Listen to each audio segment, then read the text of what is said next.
It's homecoming night in Wall Lake for the East Sac County Raiders. Welcome to our live high school football coverage on 93.7 KKRL. The 0-2 Raiders welcome the 0-2 Missouri Valley Big Reds to town for tonight's Week 3 non-district matchup. Our pregame show is brought to you by Mackey Motors of Lake City. This is the Mackey Motors Tailgate, recipient of the GM Mark of Excellence Award for 15 years running. Together, let's drive at Mackey Motors in Lake City and online at MackeyMotors.com. East Sac dropped their second straight to start the season last Friday with a 48-14 loss at OABCIG. Missouri Valley met the same fate in a 49-13 loss to MVAO-COU. Alongside Steve Nutzman, I'm Nick Brinks in the Gatorade broadcast booth. Gatorade distributed by Pepsi Beverages in Carroll. Both teams have struggled to start the season. Tonight, one of these teams will get to head into district play next week with a win in their back pocket. The other will be looking at an 0-3 record. Steve, the pressure is on to avoid an 0-3 start. East Sac has the added element of homecoming tonight. How does that all factor into the next 3 hours of football we're about to see? Well, coming from a coaching standpoint, homecoming is a big celebratory week, but there's also a lot of distractions. I mean, there's a lot of other stuff going on. But from what I gathered today at the big pep rally we had out here, our kids are focused. I really like their attitude all year, Nick.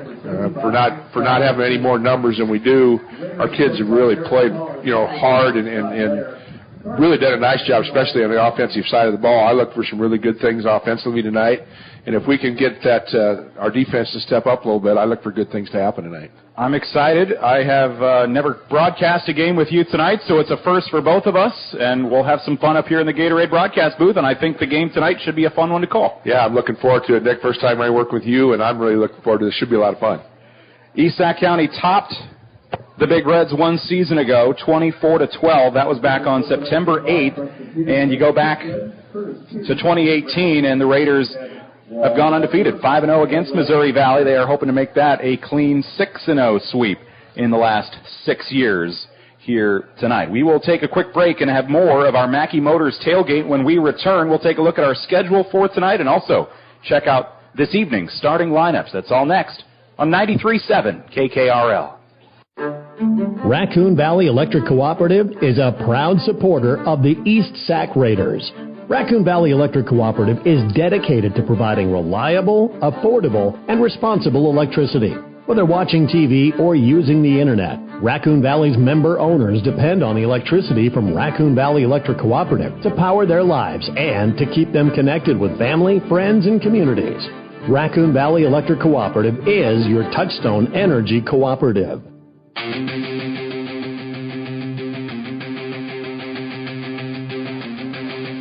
Together, let's drive at Mackey Motors in Lake City and online at MackeyMotors.com. Thanks to Mackey Motors for bringing you our pregame coverage. Our tailgate is underway here in Wall Lake at Coach Cadwell Field. Alongside Steve Nutzman, I am Nick Brinks, and we are excited to bring you the matchup tonight. Let's take a look at our schedule this evening over on KCIM. It's KC Miners.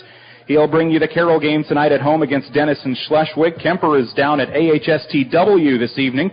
Jeff Blankman with the broadcast on Kick 106.7. South Central Calhoun's at Riverside. IKM Manning down at Earlham tonight. Our Weavas over at Siouxland Christian. Audubon hosting Exira Elkhorn Kimballton.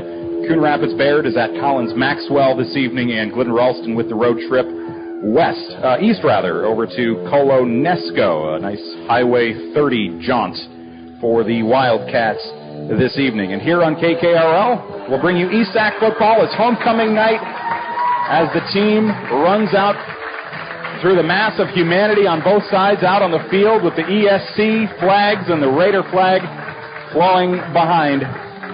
Beautiful night here in Wall Lake for some high school football, and it'll be fun to bring it to you this evening. Fair skies, 75 degrees, wind a bit gusty, southeast 15 to 20, gusting up to 25. But as we look around at the evergreens around the field, not seeing any major movement, so that wind is kind of negated by the terrace off to the south and press box here and the bleachers, and the way you kind of have this bowl feel here at Coach Cadwell Field. Pretty well protected, especially from the southeast, so I don't think the wind will end up being a big factor tonight, Nick. We'll get ready for the coin toss. Let's take you through tonight's starting lineups on our Mackey Motors tailgate. Together, let's drive at Mackey Motors in Lake City and online at MackeyMotors.com. We begin with your homecoming squad, the East Sac County Raiders. They'll be led by senior quarterback Sam Julin. The running back will be Landon Grindle, a senior. Receivers are Ryan Peterson, a junior. Carson Schmidt, a sophomore. Asher Lawler, a senior. Jack Gollett, a senior. And that offensive line from left to right, sophomore Cal McCullough. Mike Manzer, a junior. Brooks Ludwig, a sophomore at center. And on the right side of the line, Seth Donaldson, a junior, and Cade Snyder, a junior. Your defense for East Sac County this evening on the defensive line, you've got a senior, a sophomore, and a junior. Calvin Chedester, a senior. Chedester. Yep, there we go. Cal McCullough, a sophomore, and Seth Donaldson, a junior. The linebackers tonight, Dawson Allen and Gabe King, the sophomores on the outside. Sam Julin, a senior, and Cade Snyder, a junior, on the inside. And in the secondary, Carson Schmidt, the sophomore, and Ryan Peterson, the junior, will be on the outside at corner. And the safeties, Asher Lawler, the senior, along with Jack Gollett, another senior. So the coin toss, East Sac comes out clapping. How'd that shake out? We'll be receiving, Nick. They chose to take the ball second half. They won the toss, and so we'll take the football. Going right to left, as we call it here. East Sac will begin with the football, and we'll take you through the Big Red starting lineup here. We will see their defense on the field first, so let's run you through those quickly on their defensive line. It'll be sophomore Corbin Soatmilk, Vinny Zappia, a senior, and Lane Schroeder, a senior. The linebackers are Aiden Vergamini, a junior, and then three sophomores, Jack Hanlos, Lucas Cleaver, and James Wendt, all sophomores there. And then the four DBs, you've got a pair of seniors, a sophomore and a junior. The seniors are Rush Knudsen and Diego Manzo. The sophomore is Owen Becerra, and Daxton Myler, the junior, the fourth and final defensive back for that 11-man defensive effort for the Big Reds of Missouri Valley, led by head coach Dante Allen in his first year at the helm of this Missouri Valley squad. Eric McCullough for East Sac. Both teams come in 0-2 on the season. And for Missouri Valley, they are set to kick it away left to right in those white jerseys. And setting up to boot it away, a right-footed kicker. A low kick returned on the hop at the 11-yard line. A spin move to the 30, to the 35, and a tackle there. East Sac County's Carson Schmidt, the sophomore, will bring them out across the 30 to the 35-yard line, and a good opening return of about 25 yards for this East Sac County special teams unit. And that's where they will come onto the field and try to strike first here on the night. Coming off losses to OABCIG and IKM Manning the first 2 weeks, East Sac's offense put up 14 a week ago, 34 in week 1. And we will see that offense come out in the shotgun quickly with Sam Julin, the quarterback. Grindle at his left hip, a man in motion. That's Schmidt left to right. Trips to the right side. Pitch out left side. It's Grindle, the senior. He'll take the pitch out to the near side numbers, quickly drawn down, and about a yard on the play as he picks up just one. I know we were trying to get him to move with the motion on that. They talked about it earlier in the day, but they did a nice job of flowing back to the backside on that one. It'll be second down. And they'll mark it off at about a half-yard gain just in front of the 35-yard line. Landon Grindle, the senior, 88 yards and a touchdown on the season. 28 carries now for his senior campaign. 4 receivers for the Raiders in black, working right to left, headed toward the south end zone here in the opening quarter. Hard count, and that might have drawn an offensive lineman to flinch. It's never a good sign when you try the hard count and you're the one that bites. It'll be a 5-yard penalty. Looks like Missouri Valley is moving, but it did work. There we go. But you're right. A lot of times it's the other way around. That's a good move there. Second down and 5. They get the ball now at the left hash 40-yard line, their own 40. As Ryan Peterson, the receiver, he'll check out. Second down for this East Sac offense. No lineup out of the shotgun again. Sam Julin, 61% completion through 2 games. 297 passing yards, 4 touchdowns, and 2 interceptions. And I think we may have it again. Rinse and repeat. I didn't see us move. I saw a couple defenders on the line hop across on the hard count. And again, it'll be a free 5. So the hard count works twice, and a free set of downs. There we go. To the 45-yard line.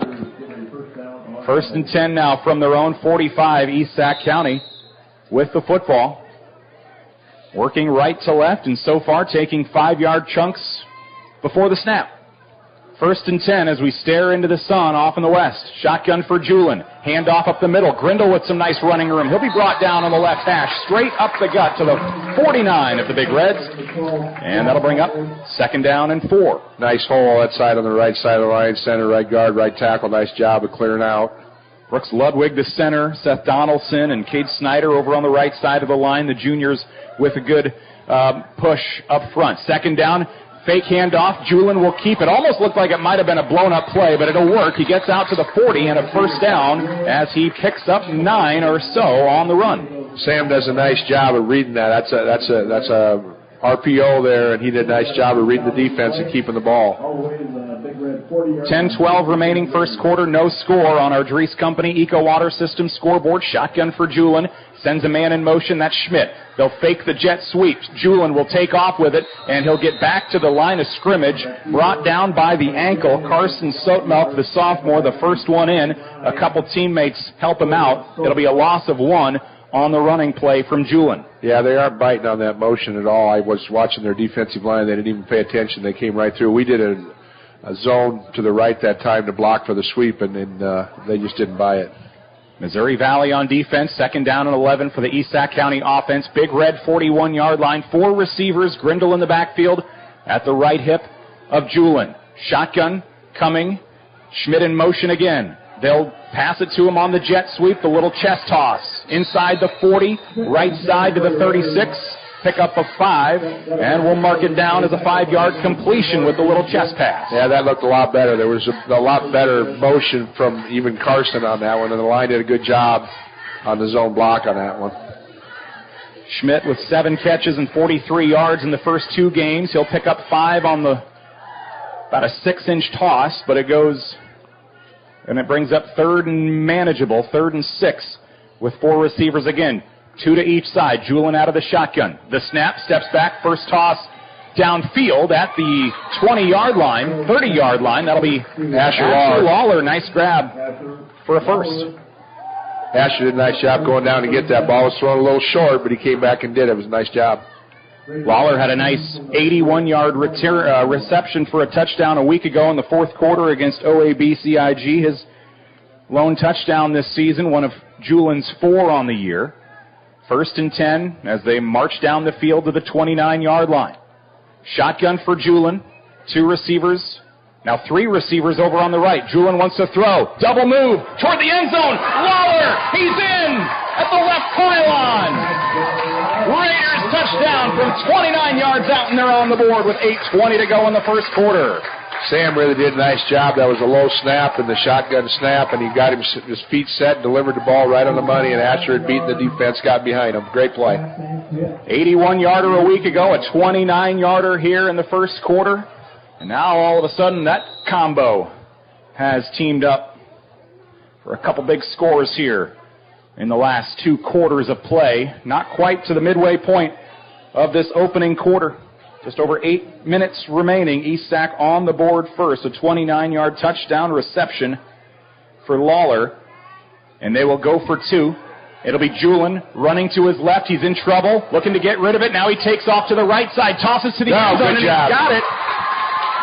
Jack Gullett, the senior, will haul it in for the 2-point conversion. So that was all set up by Julin, keeping his eyes downfield, running for his life, and finding the open man. 8-0 is our score.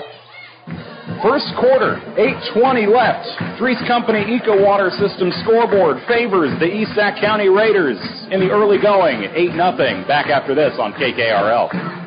Hello, this is Dr. Michael Dirks, orthopedic surgeon with St. Anthony's. I'm excited to have joined the team here at St. Anthony's, your local sports injury experts. We perform knee arthroscopy with ACL reconstruction and meniscus repair, as well as shoulder arthroscopy with rotator cuff and labral repair. If you're suffering from hip, knee, or shoulder pain, give us a call so we can get you back to the playing field or back to the activities that you love doing. St. Anthony Orthopedics, located on the St. Anthony campus. St. Anthony Regional Hospital. Always look to the cross. Always St. Anthony. Hi, this is J.R. Mayhall, insurance agent and realtor with Gredeman & Associates. We're excited to announce Eric Bass and Nate Gredeman have joined our team. Eric has numerous years of experience in both insurance and real estate, and we're excited that Nate has moved back and brought his wealth of knowledge of commercial real estate to our team, and he also has his insurance license. It's a very challenging time in both real estate and insurance, and we are here to help you. Gredeman & Associates, Highway 30 here in Carroll.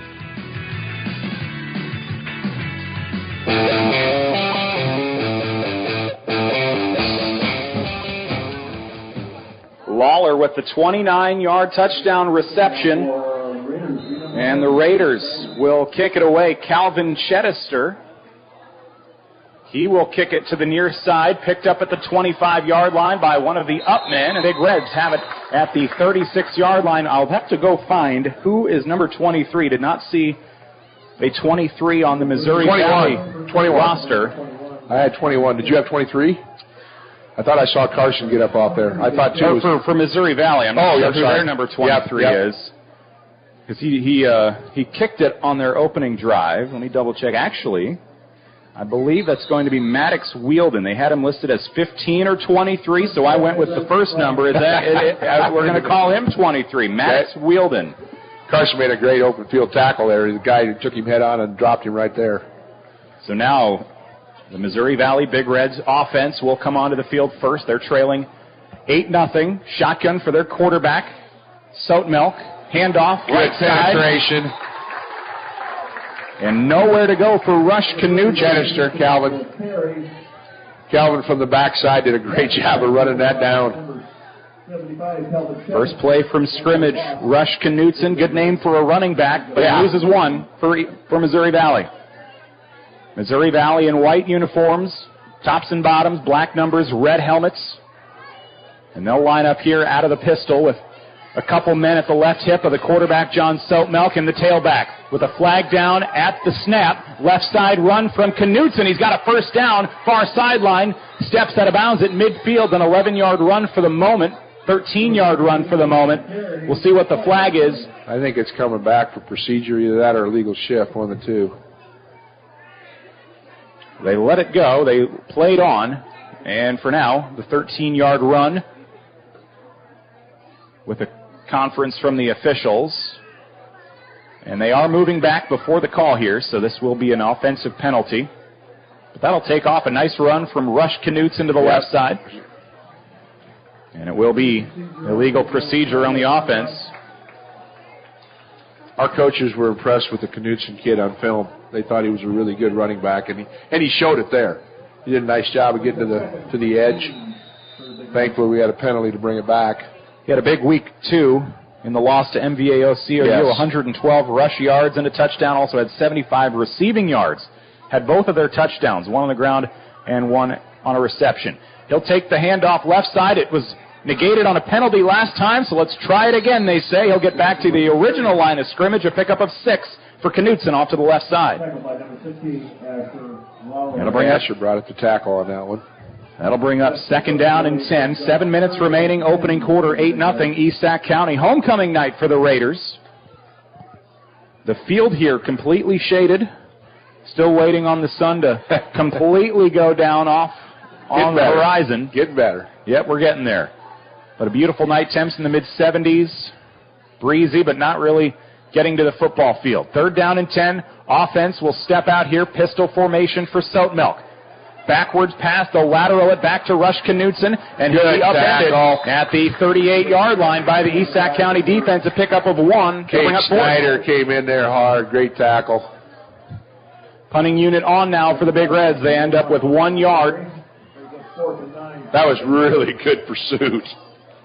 I saw Cade Snyder and company in there. Yes. Yep. They got there first. 4th and 9. Big Reds will punt it away. And their quarterback is also their punter tonight, the sophomore John Soutmelk. Haven't seen him pass it yet tonight. And an offensive flag. I think defense, it will be movement again. I think the snap was off. I saw the far side official put his hands on his hips. So we'll see if... Maybe not. Nope, looks like not. It is against the Raiders. So somebody encroached for a 5-yard penalty, 4th and 4. Don't think that really changes I wouldn't think so on this for side Missouri Valley, but you're a little closer. Maybe you keep an eye on. Anytime you've got a quarterback as a punter, you always got to be a little aware. Exactly. Just shy of midfield from their own 43. Deep to return. It'll be Carson Schmidt, the sophomore. Soutmelk, and they will fake it. The up man, he's got the first just barely to the 48-yard line. Boy, this will be close. Far side official has it by about a yard. Yep, he did move it. And I'm trying to see who it was that got the carry. Yeah, I didn't see it either. Nick, I was watching the punter. Yeah, they had a few up men there. We'll give it to the team, and we'll be off by 5 yards somewhere when my stat sheet gets saved for the final time tonight. First down and 10, though, but you can chalk that one up to the penalty. You don't try that on 4th and 9. Exactly. So the offense stays out there now after the first down on the fake punt from their own 48. Missouri Valley football, they'll line up with 3 receivers, bunched right, 1 left. Soutmelk out of the shotgun, Knutson behind him. And we've got a whistle before the snap, and this will be against the offense. Delay game. Let the play clock run out. So you give a 5, you take a 5 back, and sneak in a fake punt in the middle. First down and 15, but we've seen a lot of laundry out on the field here in the first 7 minutes of the game. First and 15 for Missouri Valley. They'll line up again with 3 receivers bunched out left, 1 man off to the right by himself. Shotgun for Soutmelk. He'll take off with it. Keeper to the left side, gets the edge. He'll be spun down. And I see big number 75, Calvin Chedister, there to bring him down. He will get a few of those penalty yards back, but he's drugged down after a loss of 4. Or a pickup of 4 for Soutmelk. Calvin did a good job of pursuit there. Second down and 11 now for the Big Reds, just shy of midfield from their own 47-yard line. They trail 8-0 with the Raiders on that 29-yard touchdown pass on their opening drive to Asher Lawler, his second of the season. 2nd and 11 coming for the Big Reds. Lucas Cleaver, a receiver out to the left. 3 receivers bunched right. Shotgun for Soutmelk, a touchdown and an interception for him this year. A man in motion. They'll hand it off up the middle. It's Knutson, and he'll stumble across midfield. He'll be brought down by the linebackers at the 48-yard line. A pickup of 5 on the play for Knutson. And I saw Gabe King and Sam Jewell and the linebackers in to bring him down for a tackle. It'll be 3rd down and 6 now for the Big Reds. East Sac trying to force another punt, although you get a couple yards here. And you don't know because now you're in positive territory. Yeah, exactly. If you could bring on a negative play right about now, you might be able to force the punt. But anything near the line of scrimmage or forward, they may be inclined to go for it again. They faked it on the last 4th drive on a punt fake. 3rd down. Shotgun for Soutmelk, man in motion left to right. Hand off to Knutson, right side running. Gets to the line of scrimmage. Pursuit. He'll be stood up there. Schmidt was the one to slow him down. Pickup of 1, and that'll bring up 4th and 6. Carson made him stop and turn it inside, and that's where the help came from. That was awesome. 3rd down and 6 now for the Big 4th and 6. 4th and 6. For the Big Reds. They haven't updated the sticks as I looked out there. 2:56 to go in the first quarter on homecoming night for the Raiders. Soutmelk back from the sideline, and it looks like the offense will go for it here. 4th and 5. So. You know, the Raiders and the Big Reds both come in winless, struggling this season. Missouri Valley, probably in their first 2 weeks, haven't seen plus field position a ton. A lot. You get into short yardage situations in the 45 to 45, and you say, well, let's ride. 4th down and 5, trips to the left, nobody right, shotgun pass play coming, flag down, toss. It'll be incomplete. Off the hands. Jack Hanlos, the sophomore, couldn't haul it in. I think he was about to be brought down short of the sticks anyway, but if this is movement a legal shift. Yes, I believe. If it's against the offense, the Raiders will decline, and they will do so. Incomplete pass on 4th down. First pass play of the game for Soutmelk and the Big Reds.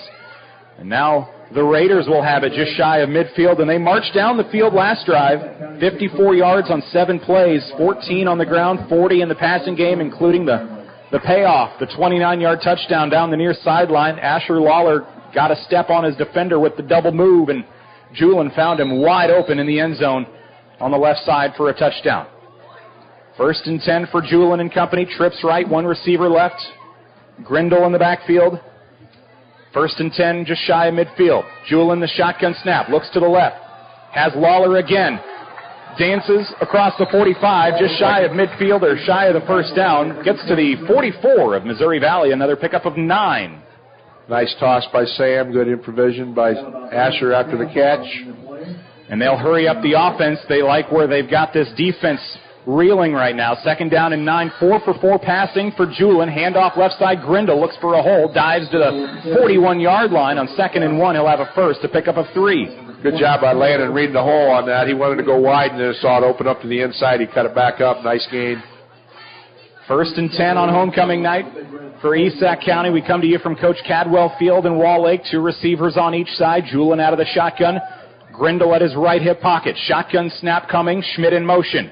They give him the little chest pass on the jet sweep, and he'll take off to the right hash inside the 40 to the 38. A quick pickup of 3. Second time they've tried that here tonight, both going for 3 to 5 yards. A really good block by Cade Snyder on that opened it up. He got the defensive end on the outside of him and did a nice job on his block. 2nd down and 7 for the Raider offense, working right to left.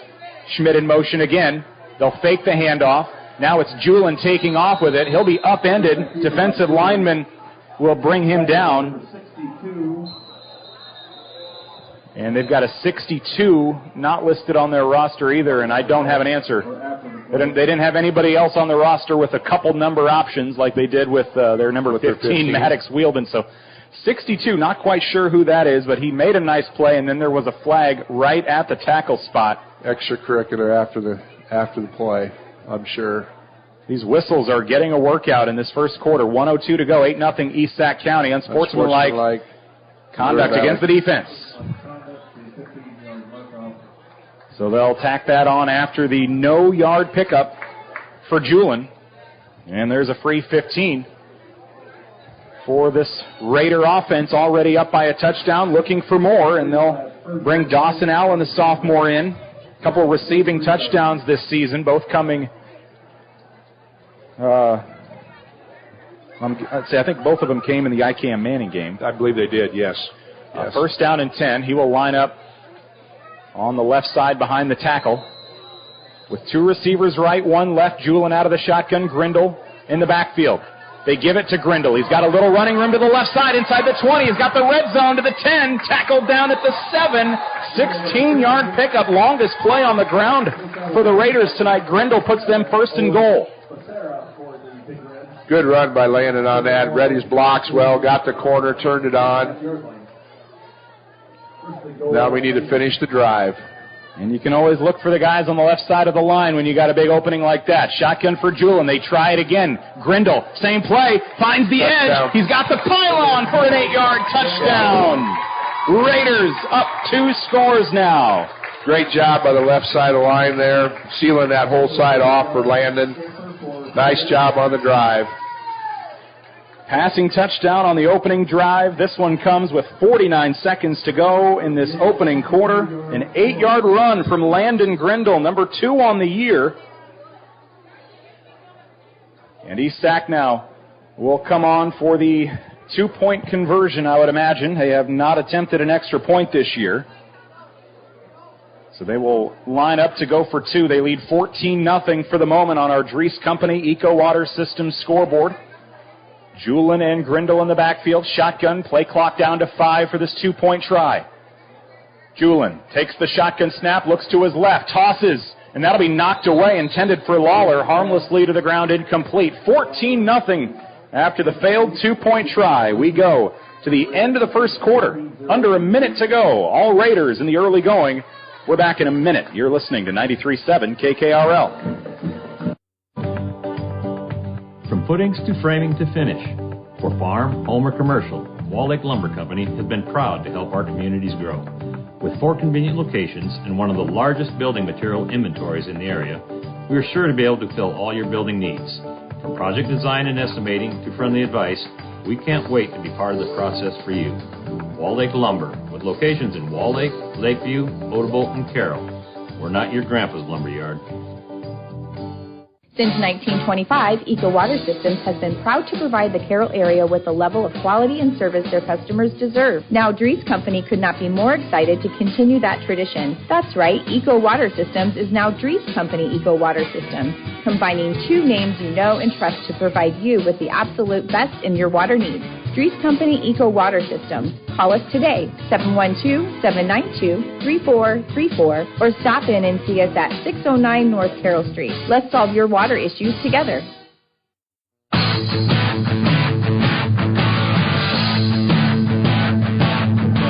Homecoming off to a good start for the East Sac County Raiders. And they will kick it away. Calvin Chedister, the senior, a squib picked up off the hop. Out across the 40, the 45, midfield. Good field position coming for the Big Reds. They cross midfield with Daxton Myler on the return. The junior puts them at the 44 of the Raiders. But a 14-0 Raider lead, 44 seconds remaining in this opening quarter. Again, 14-0 on our Dries Company Eco Water Systems scoreboard alongside Steve Nutzman tonight. I am Nick Brinks. We come to you from the Gatorade broadcast booth. Gatorade, distributed by Pepsi Beverages in Carroll, helping athletes fuel, recover, and perform. And perform is exactly what the Raiders have done here in the first quarter so far. We'll see if the defense can make another stop. They stopped him on 4th down on the last drive. Shotgun look, lateral back to Mr. Wielden. Maddox Wielden goes nowhere. Great pursuit by Carson Schmidt again, come up and forced him to go wide, and then the help came. Jack Gullett came up, Kate Snyder was there.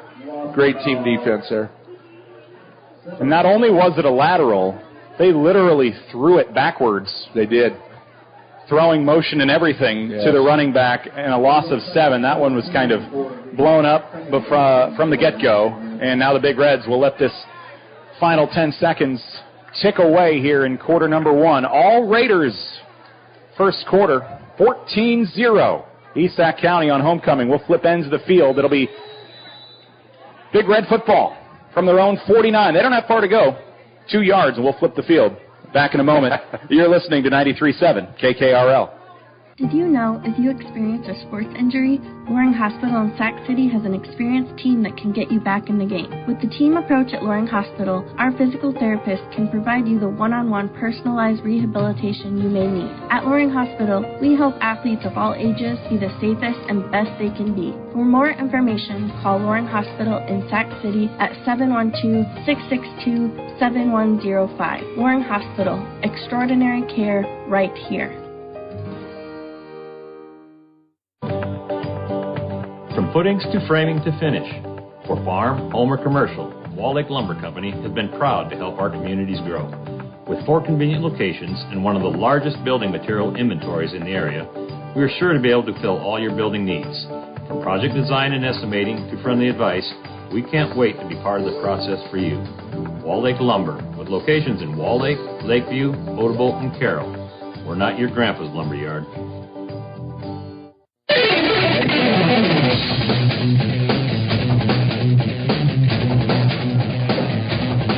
Good to have you along tonight on 93.7 KKRL Carroll alongside Steve Nutzman. I am Nick Brinks. We come to you from the Gatorade broadcast booth here in Wall Lake at Coach Cadwell Field. Second quarter about to begin with the Big Reds in possession of the football. 2nd down and 17 from their own 49. And John Sotemelk, the sophomore quarterback, came in midway through last week. They had a freshman start the first couple games. Handoff goes right side. And James Went, the sophomore, will pick up the yards they lost on 1st down with a run off to the right side. Yeah, they did a nice job of collapsing our defense down on that. We didn't have anybody there to turn them back to the inside. James Went with his first carry of the season. He'll pick up some nice yards off to the right. It'll bring up 3rd down and 10 now for the Big Reds. After the sophomore picks up about 7 to the 43-yard line of East Sac County. Missouri Valley football, right to left here in this second quarter, and we've probably got I don't know, maybe 10 minutes until that big orange ball out in the west is completely covered by corn and windmills. Third down. Shotgun snap to Soapmilk. Didn't look like he was quite ready for it. Flag comes out. It'll be tipped off the hands of the receiver, Owen Becerra, the sophomore. I think this will go down as an incompletion that East Sac County will let stand. They will decline if the penalty is on the offense. I think when you see the flag and you see the snap come early, it's almost like it's a guaranteed offensive 5. The running back didn't move. Half the linemen didn't move. Illegal shift. They're calling an illegal shift. Wow. But same result. Yeah. It'll be a declined 5-yard penalty, and now 4th down and 9 to go, and Soapmilk lines up to punt. He stands back at his own 44 with Carson Schmidt, the sophomore, standing at his own 10-yard line, set to return this. The snap on its way back to Soapmilk. And he'll spiral the high kick inside the 20. It takes a hop inside the 15 and rolls down there. And it'll be downed by Luke Schroeder, a sophomore of Missouri Valley. Offense on the field for East Sac County, and their offense has taken care of business on their first 2 drives. 92 yards on 13 plays, just surgical and methodically down the field. Last drive, they only had to go about half the length of the field. They capped it off with a Landon Grindle rushing touchdown, number 2 on the season for him. They opened the game with an opening drive, 29-yard touchdown by Asher Lawler. It'll be East Sac County football with 11 minutes to play in the first half from their own 15-yard line. 3 receivers right, 1 left. Julin out of the shotgun. Quick screen toss, right side. Schmidt has the 20. Shakes off 1 tackler. 2nd tackler can't bring him down. The 3rd, 4th, and 5th, they bring him down at the 23. Nice gain of 7 for the Raider offense on the screen pass. Yeah, Carson's not very big, but he's one tough kid. He doesn't go down very easy. This would be one of those times to put together a 90-yard drive just to completely demoralize the defense. 10.5 to go in the half. East Sac County with the football. Working left to right in those all-black uniforms, black tops and bottoms, red helmets. Everyone with a red helmet on tonight. Both teams. 2nd down and 3. Julin out of the shotgun. Grindle to his right. Grindle takes the handoff. He'll go up the middle, and he'll get stuffed at the line of scrimmage. If he's lucky, he picks up a yard, and that'll bring up 3rd and short. That's one that Sam's going to wish he'd have kept because they all bid on Landon. I think Sam could have kept and come this way. They'll apply pressure here and use tempo. 30 seconds on the play clock. They're ready to go. 3rd down and 2. Raiders have 2 receivers left. Handoff to Grindle again. Scoots out to the right side. 1st down, 30, 35, 37-yard line. He'll be brought down and tackled there. Lucas Cleaver, the sophomore, in on the tackle for the Big Reds. A 1st down out to the 37-yard line. Nice gain on the play for Grindle and company. Yep, bread and butter play. We're right back at the line of scrimmage. Great job on the zone blocking by the offensive line on that. 1st down and 10. They're at their own 37 now. They'll move the football left to right, Gullet in motion. Julin keeps it, looks to throw, airs it out on the run, looking for Lawler on the far sideline, off his fingertips and out of bounds as he was under pressure from the defensive back. Braden Neal, the sophomore. That was a really good ball. Complete out of bounds. Really good ball by Sam for running to his left. About the only one that had a chance to catch it was Asher out there, so that's good. First incompletion from Julin tonight. 6 for 7, 59 yards, and a touchdown. At his own 37-yard line, now they'll catch their breath a little bit. 15 on the play clock. Now they'll break huddle. 2nd down and 10 for East Sac County. Their own 37-yard line. 14-0 lead for the Raiders on our Dries Company Eco Water System scoreboard. Julin surveys the defense. They'll bring 4. Handoff up the middle. Grindle. He'll be brought down by the linebacker, Jack Hanlos, and the sophomore will stop him after a gain of 5 up the middle for Grindle. Kate Snyder was 7 yards downfield blocking. Yeah, it was a great job of going to the 2nd level. 3rd and 5, and now the Raiders will push once again and go no huddle. 4 receivers. Handoff to Grindle again. Stopped in the backfield, wrapped up around the ankles, and he'll go nowhere on the tackle by James Went, losing 1, 4th down. They brought pressure from the backside that time. We had it opened up on the play side. Backside collapse, and he caught us from behind. Went picks up the tackle for loss. 4th and 5, and the Raiders At their own 42-yard line, they will punt, and it'll be Asher Lawler standing back at his own 30. Owen Becerra, punting is number 10, St. Julian. Or is that Julin, actually? Let's see. I think that's Lawler. PA said it was Julin. Oh, it is Julin. It will be Julin booting it away. So he'll punt it. Returned by Owen Becerra. Great tackle. And a block in the back, I believe. It wasn't Lawler punting because he was busy tackling the return man at the spot of the return. He got blocked in the back and still made the tackle. It was a great job by Asher on that. Good punt, too, by Sam. 4 punts coming into tonight, 32 per punt. And they'll lose a few more on the penalty. Big Reds have the football.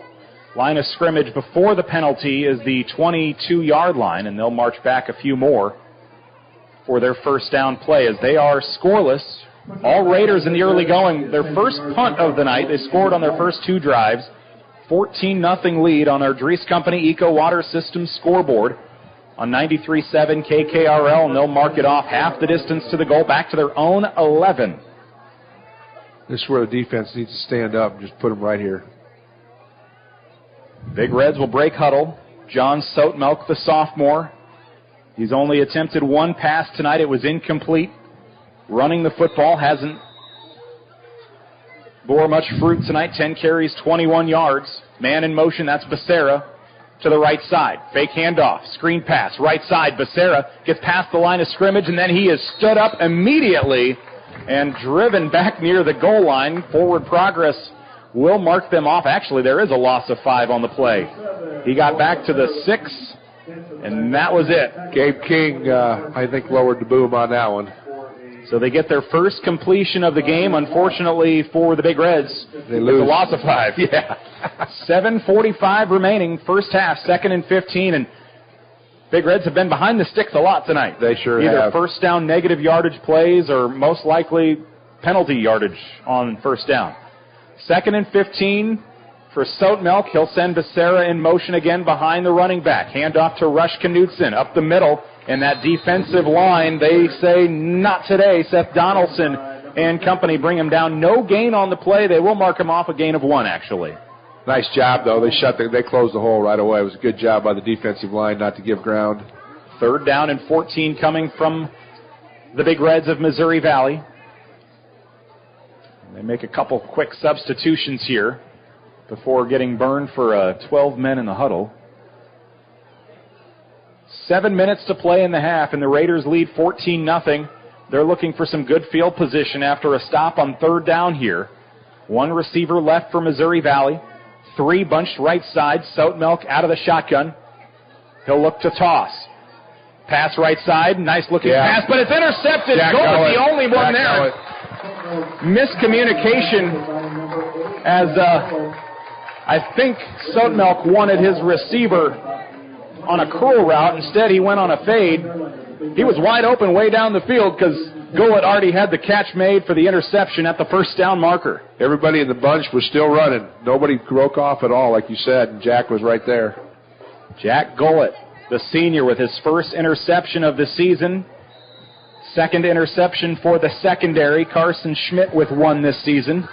And now the offense doesn't even need the punt to get good field position. They'll have it with the offense thanks to the takeaway. 21-yard line just outside the red zone. Triple option. Julin keeps. That may have been the worst of the 3 options. He's swarmed, and he loses 3 in the backfield. Yeah, I agree. I think Carson would have gotten around the corner had he gotten the ball, and I think Landon had a shot too. Yeah, they really collapsed on Sam on that one. 1st down and 13 now, or 2nd down and 13 now for East Sac. They're inside the 25 of Missouri Valley. 6 and change to go in the first half. 14-0. Quick moving first half so far, with East Sac making hay on the ground and only just 1 incompletion. Offside defense. And they will get some of those yards back, I believe. It will be against the defense. A free 5. Boy, that's got to be, 8 or 9 penalties on them in this first half? It feels like it. Yeah. 2nd down and 8 now. None of them major, but that adds up pretty fast. And that'll move them inside the red zone now to the 19-yard line. Julin out of the shotgun, 4 receivers, 2 on each side. Julin wants to throw. Pump fake, takes off and runs with it. Up the left side, he's near the first down marker. He'll be down just shy of the 10. Yep. And he'll take it to the 12-yard line, and that'll be enough for a first down, but not quite first and goal. Nice gain from Julin on the ground, his longest carry of the game by a couple yards. Had a 9-yarder earlier. Nope, they will say they just marked shy. Him shy, yep. So I was off by 5 looking down on that. That corner of the field is about the hardest to see. It is. From here. Shotgun for Julin. Handoff Grindle. He'll take it left side. He's got the first down. He's looking for the edge.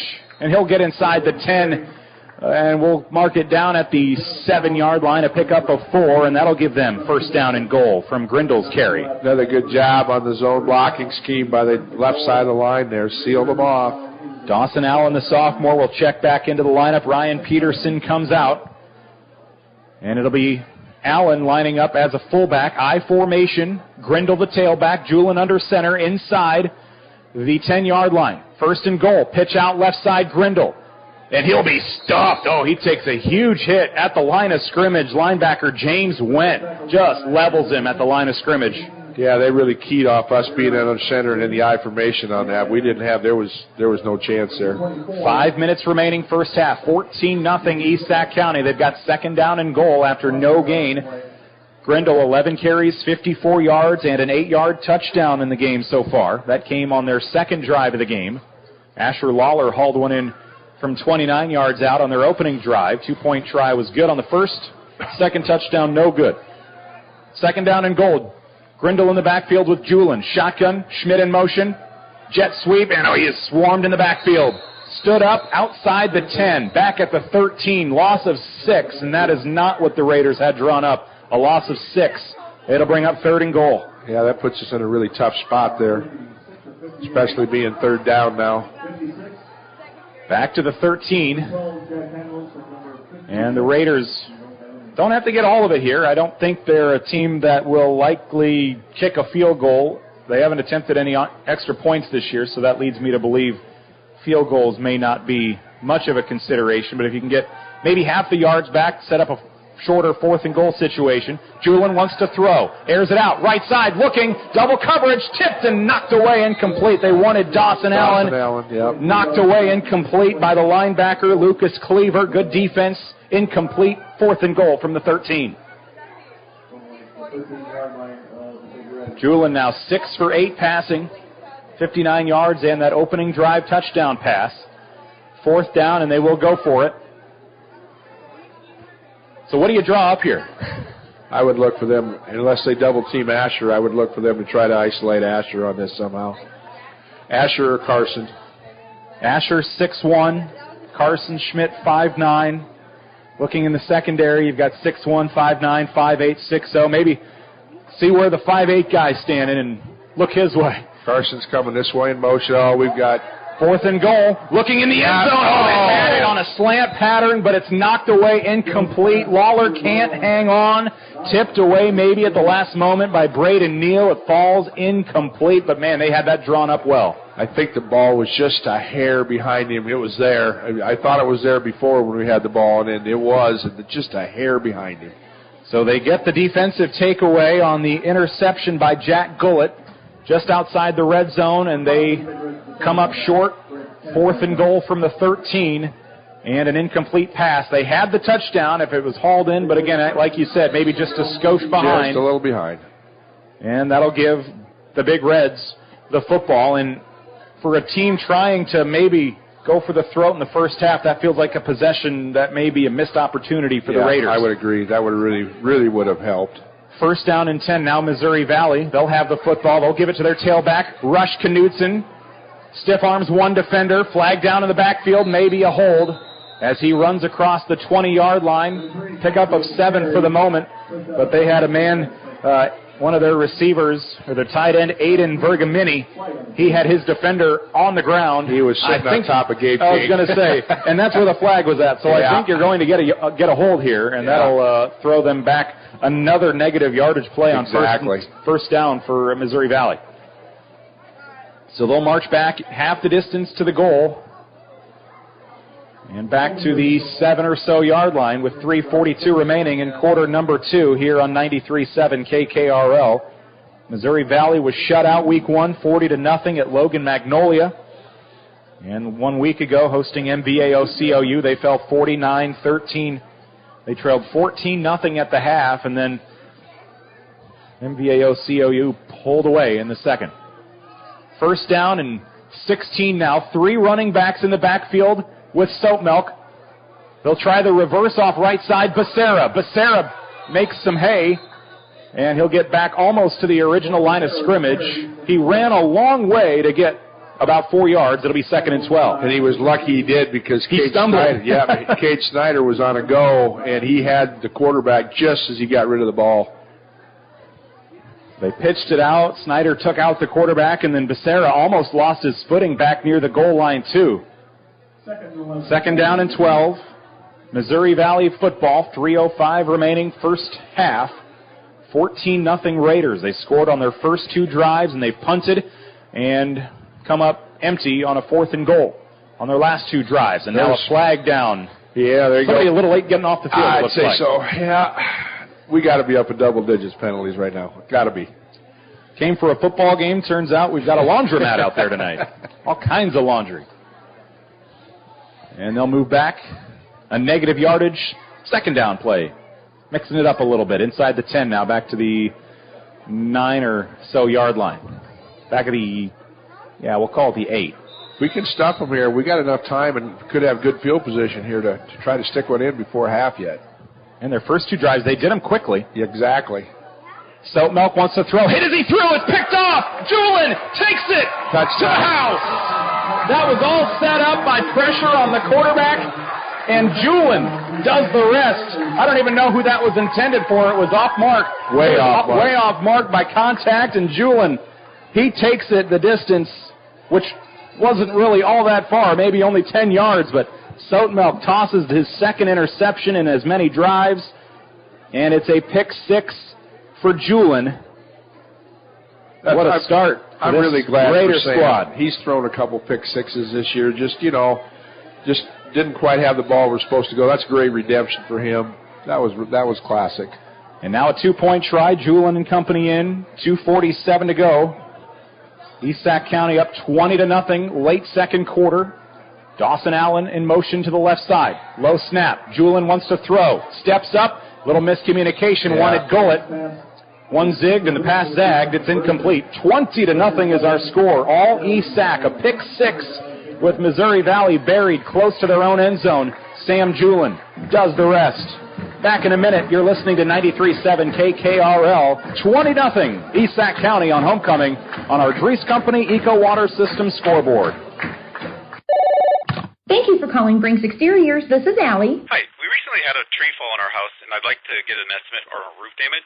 Sure, we offer free on-site consultations for all our services. Great. While I have you, could you refer me to someone who can replace the drafty window? Brinks does windows too, with high-quality Energy Star products. What if we'd like to replace our siding? Brinks has you covered. Gutters? Doors? Our name says it all. Brinks Exteriors is your headquarters for all things exterior, from start to finish. Call 712-ROOF-PRO or visit BrinksExteriors.com. Hi, this is Michelle from Midwest Wholesale. Kitchen cabinets by Birch Manufacturing are built to inspire. We believe that every kitchen tells a story, which is why these cabinets align with your home's beauty. We offer a variety of different finishes, wood selections, along with accessories to create a customized style. And here at Midwest Wholesale, we've been designing cabinets for so many years and designed thousands of kitchens, bathrooms, and mudrooms in our area. Trust the experts with Kitchens Plus by Birch and Midwest Wholesale. How you want it, when you want it, where you want it, we deliver.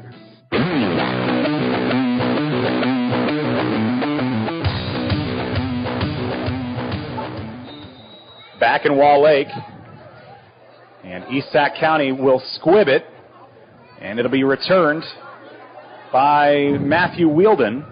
A flag down late as Maddox Wielden, returns it out to the 34-yard line on the East Sac County kick from Cade Snyder that time. Yeah, Cade got it that time. I think there's a block in the back. So this will be the second straight kick return for the Big Reds where they lose yards on the return. It was pretty blatant about the 45-yard line. And if we've learned anything tonight here on first down, we may see a flag immediately. We might. Missouri Valley football, they trail 20-0. 2:42 to go in the first half. Coach McCullough has to be pretty happy with how his squad has come out and played here on homecoming night. You always wonder, homecoming and the distractions all week, it can be good, it can be bad. Tonight, it's been good. Checking the boxes. It's been good. So back to their own 23-yard line, Missouri Valley football.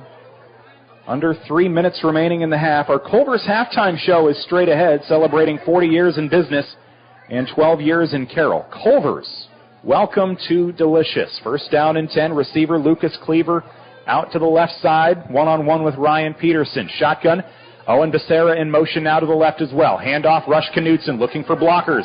Gets the edge back, and he's going to shake tacklers, reverses field off to the right side, crosses the 30 to the 31, picks up 8, but he probably ran about 30 yards to get there. That was all on him because we had it completely shut down with pursuit. That was a good job by him just to cut it back.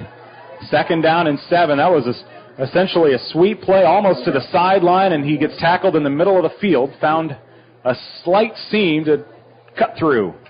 2:10 remaining in the half. Second down and 2 after the Knutson rush. I think that's probably his biggest gain in the first half.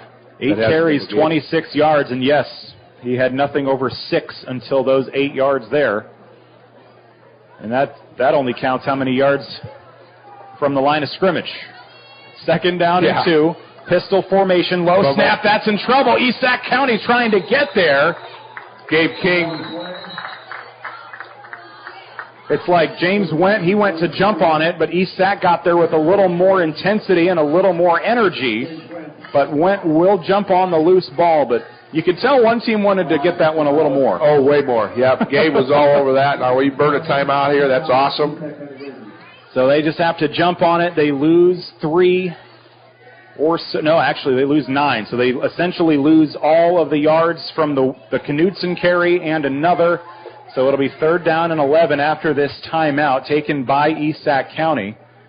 And it'll be Big Red football from their own 22-yard line. Culver's halftime show coming up. And with it being homecoming night, they'll have an extended halftime show with festivities from, I think, the drill team.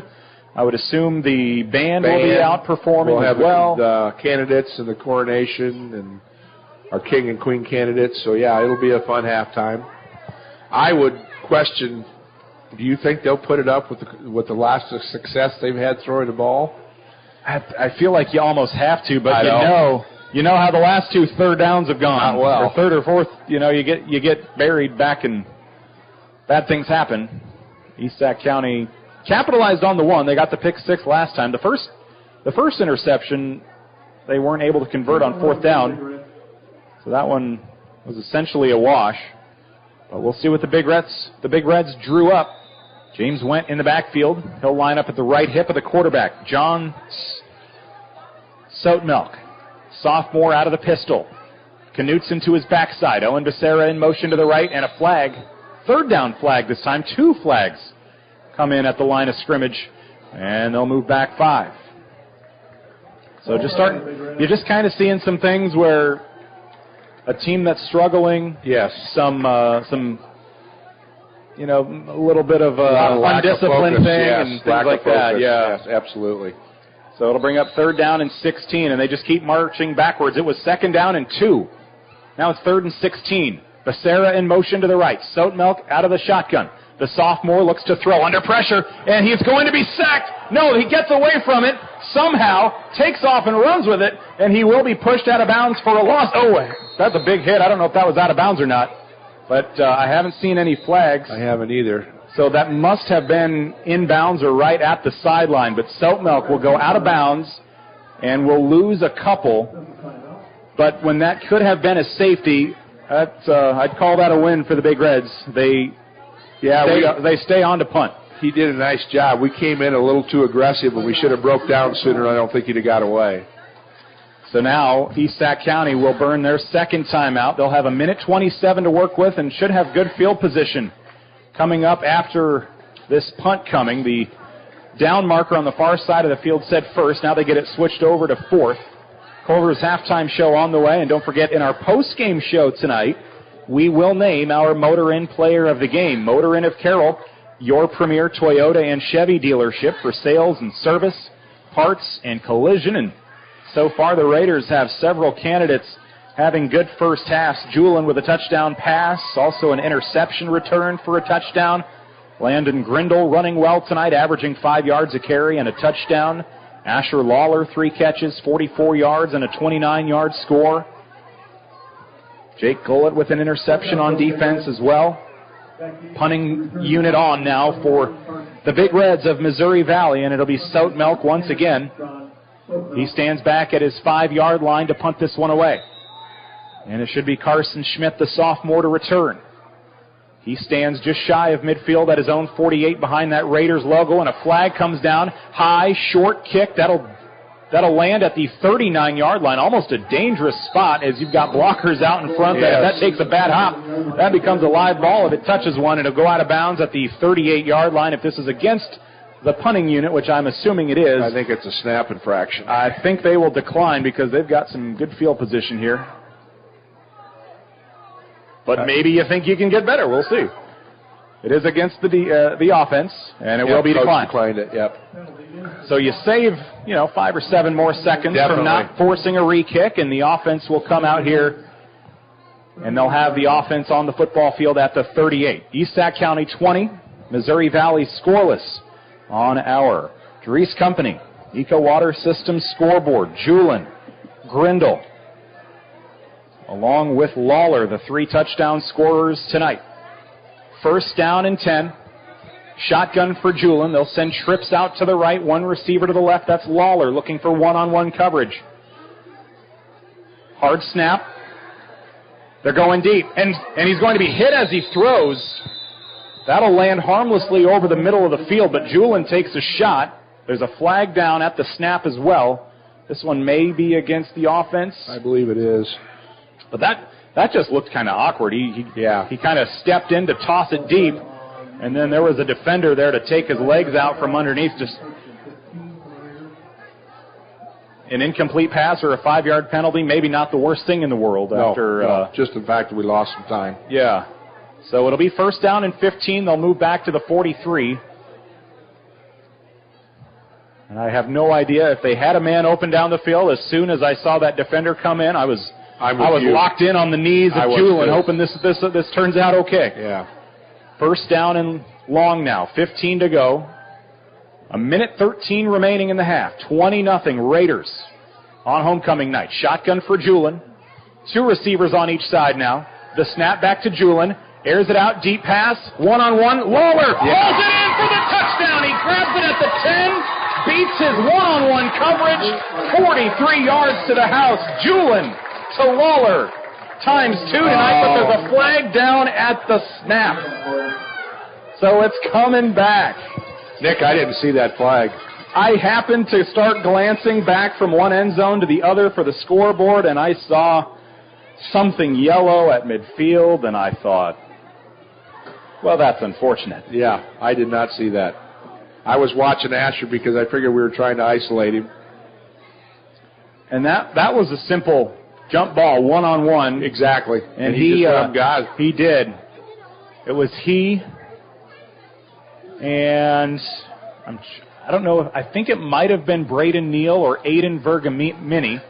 The 5 and the 6 on the jersey kind of look similar with it scrunched up. I'm assuming it was Neal. He's listed as a defensive back. I don't know why you'd put a linebacker on Lawler. First down and long.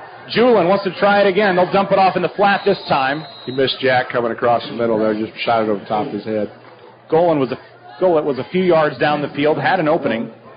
And so that I'm judging by the loss of yards. I'm assuming that was a hold they called. Yes, they did. They called a hold. So it's second down, back at their own 47 now. 27 to go after the incomplete pass. After starting 6 for 6, Julin's last 4 have been incomplete, but again, the one touchdown was just wiped off with a hole. Second down and 27. They got a long way to go. Julin under pressure. 6 defenders on their way, and he tries to find Schmidt crossing over the middle. out in front, incomplete. Third down and a country mile. Carson had a step on him. That was a tough throw for Sam. He was running for his life.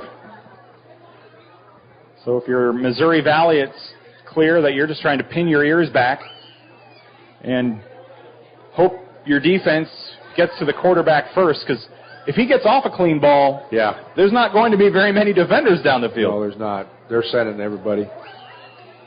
So Missouri Valley kind of playing here for either the sack or giving up the 54-yard touchdown. Right. We'll see what happens. A little miscommunication on the far side. They're late to their spot.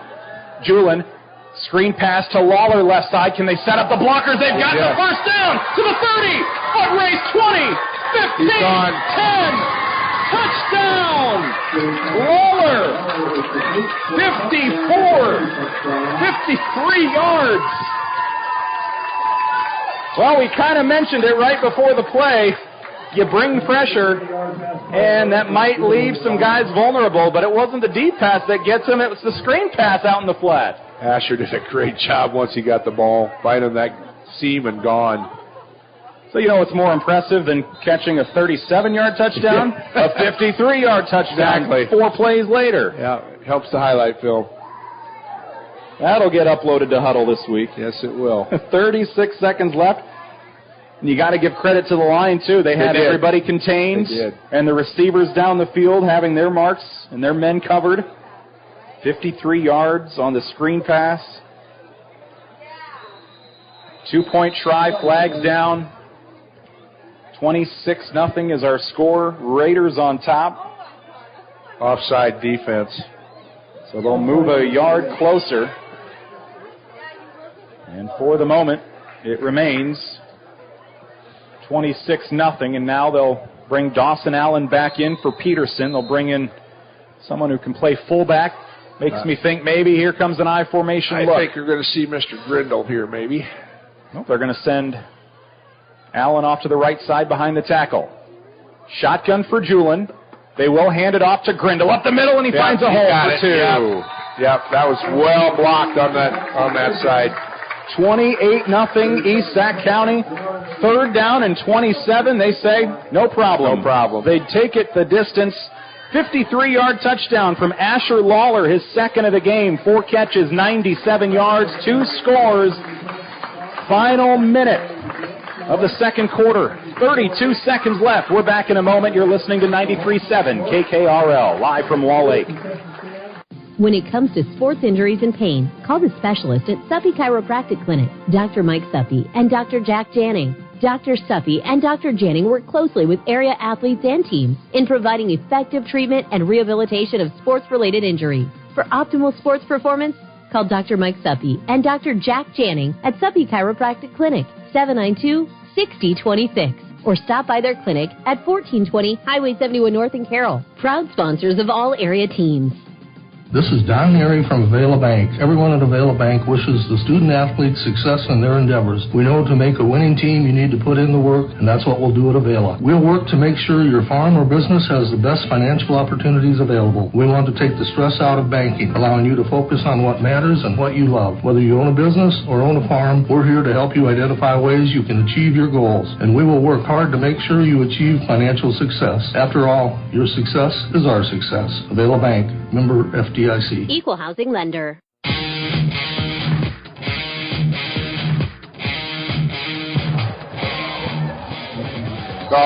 Squid kick. Missouri Valley at their own 30. Lots of flags come in on the tackle. Could be face mask. 30 seconds, now 28 seconds remaining in the first half of this homecoming game, and it will be a face mask against East Sac County. And there haven't been too many things that have not gone East Sac County's way tonight, but we'll chalk that one up in that category. That was just pure aggression. I mean, it was a great job of coverage. Just got his hand locked on and gave it a tug. East Sac County with 173 yards of offense in the first half.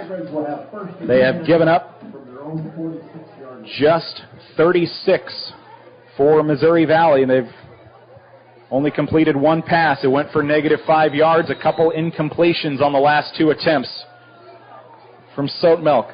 The sophomore making his first start of the season came in midway through last week. First down and 10 from their own 46. Trips to the right. Soap Milk under pressure. Hit as he throws.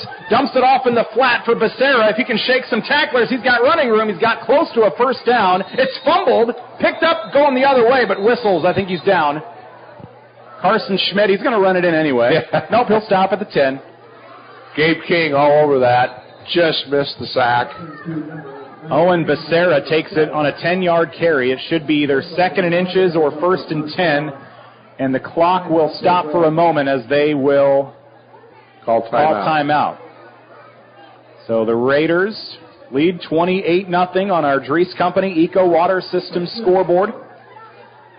And it will be a first down as the official marks that off while the teams chat and huddle up. But what a first half so far for Asher Lawler. You go back to last week, the 81-yard touchdown reception for the highlight. Well, he's added a few highlights here in the ball game. He's got 3 touchdowns, 2 that count. Exactly. Not a bad night. Well, and he's that playmaker that everybody needs in their offense. That can make that big play for you, that big catch. And now if you're East Sac County, this first half has gone so well. You don't want to have stub your toe and give up any points here. 18 seconds to go, and the Big Reds, they have not gotten to this part of the field much tonight. I'm trying to think if they've gotten past the 40 at all. I don't believe they have. No. I think they've been across midfield a couple times, but not much past. So they'll have it 1st and 10 from the 44 of the Raiders after this timeout. They'll have 2 remaining. East Sac County with 1 left, but I don't see them using any timeouts anytime soon. I don't either. Coach McCullough breaks huddle with his squad. They'll come back out on defense, trying to complete the shutout here in the first half, up 4 scores. 28-0, East Sac County over Missouri Valley. The Big Reds have the football, working right to left. It's been a struggle in the passing game for the Big Reds, a couple interceptions. First down and 10, Soap Milk with a blitz coming. Lets it go over the middle, and it's going to be almost intercepted. It was Redwell Gullett, almost had number 2. The defender gets in there, tips it away, almost had the interception as the receiver, Lucas Cleaver, he turned around. He thought, this is coming right my way, stops, finds it, and then Gullett almost comes away with it incomplete. Jack read that from the get-go. He was watching the quarterback. He had a great break on it, too. If he'd have held on, he'd have been gone. 2nd down and 10 from the 44-yard line. Soap Milk. He'll come back out. Dylan Davis, a freshman, he started their first 2 games. 10 for 21. 1 interception, no touchdown passes in the first week and a half. And another timeout will be taken here. We will step away to a 30-second timeout on KKRL. The final few plays of the first half when we return on KKRL Carroll. Nothing better exemplifies teamwork than the hard work and dedication of our local area student athletes. The same can be said for the team at Domino Motors in Sac City. Whether it's pre-owned or new, parts or service, Domino Motors has the expertise you don't just need but deserve. To see their full lineup or to view their weekly ad, visit them on Facebook today. Domino Motors, Sac City's ideal Chevy dealer and proud supporter of the East Sac Raiders.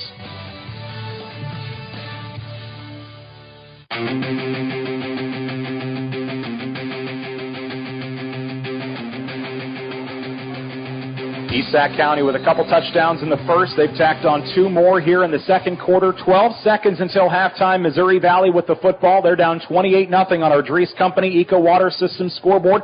Man in motion, shotgun snap. Soap Milk air mails his receiver over the head of Jack Hanlos, the sophomore, and there was another Raider back there hoping for a chance at the interception. Was that Schmidt that it lands Cade here? Snyder. Cade read it. He just didn't bring it in. Just over the head of the receiver, and there was a defender well back, just trying to keep everything in front, not going over the top, and they were almost in a good spot for the overthrow. It'll be 3rd down and 10. 8 seconds now remaining after the incompletion. Soap Milk with just 1 completion on the night, and it went for a loss of 5 yards.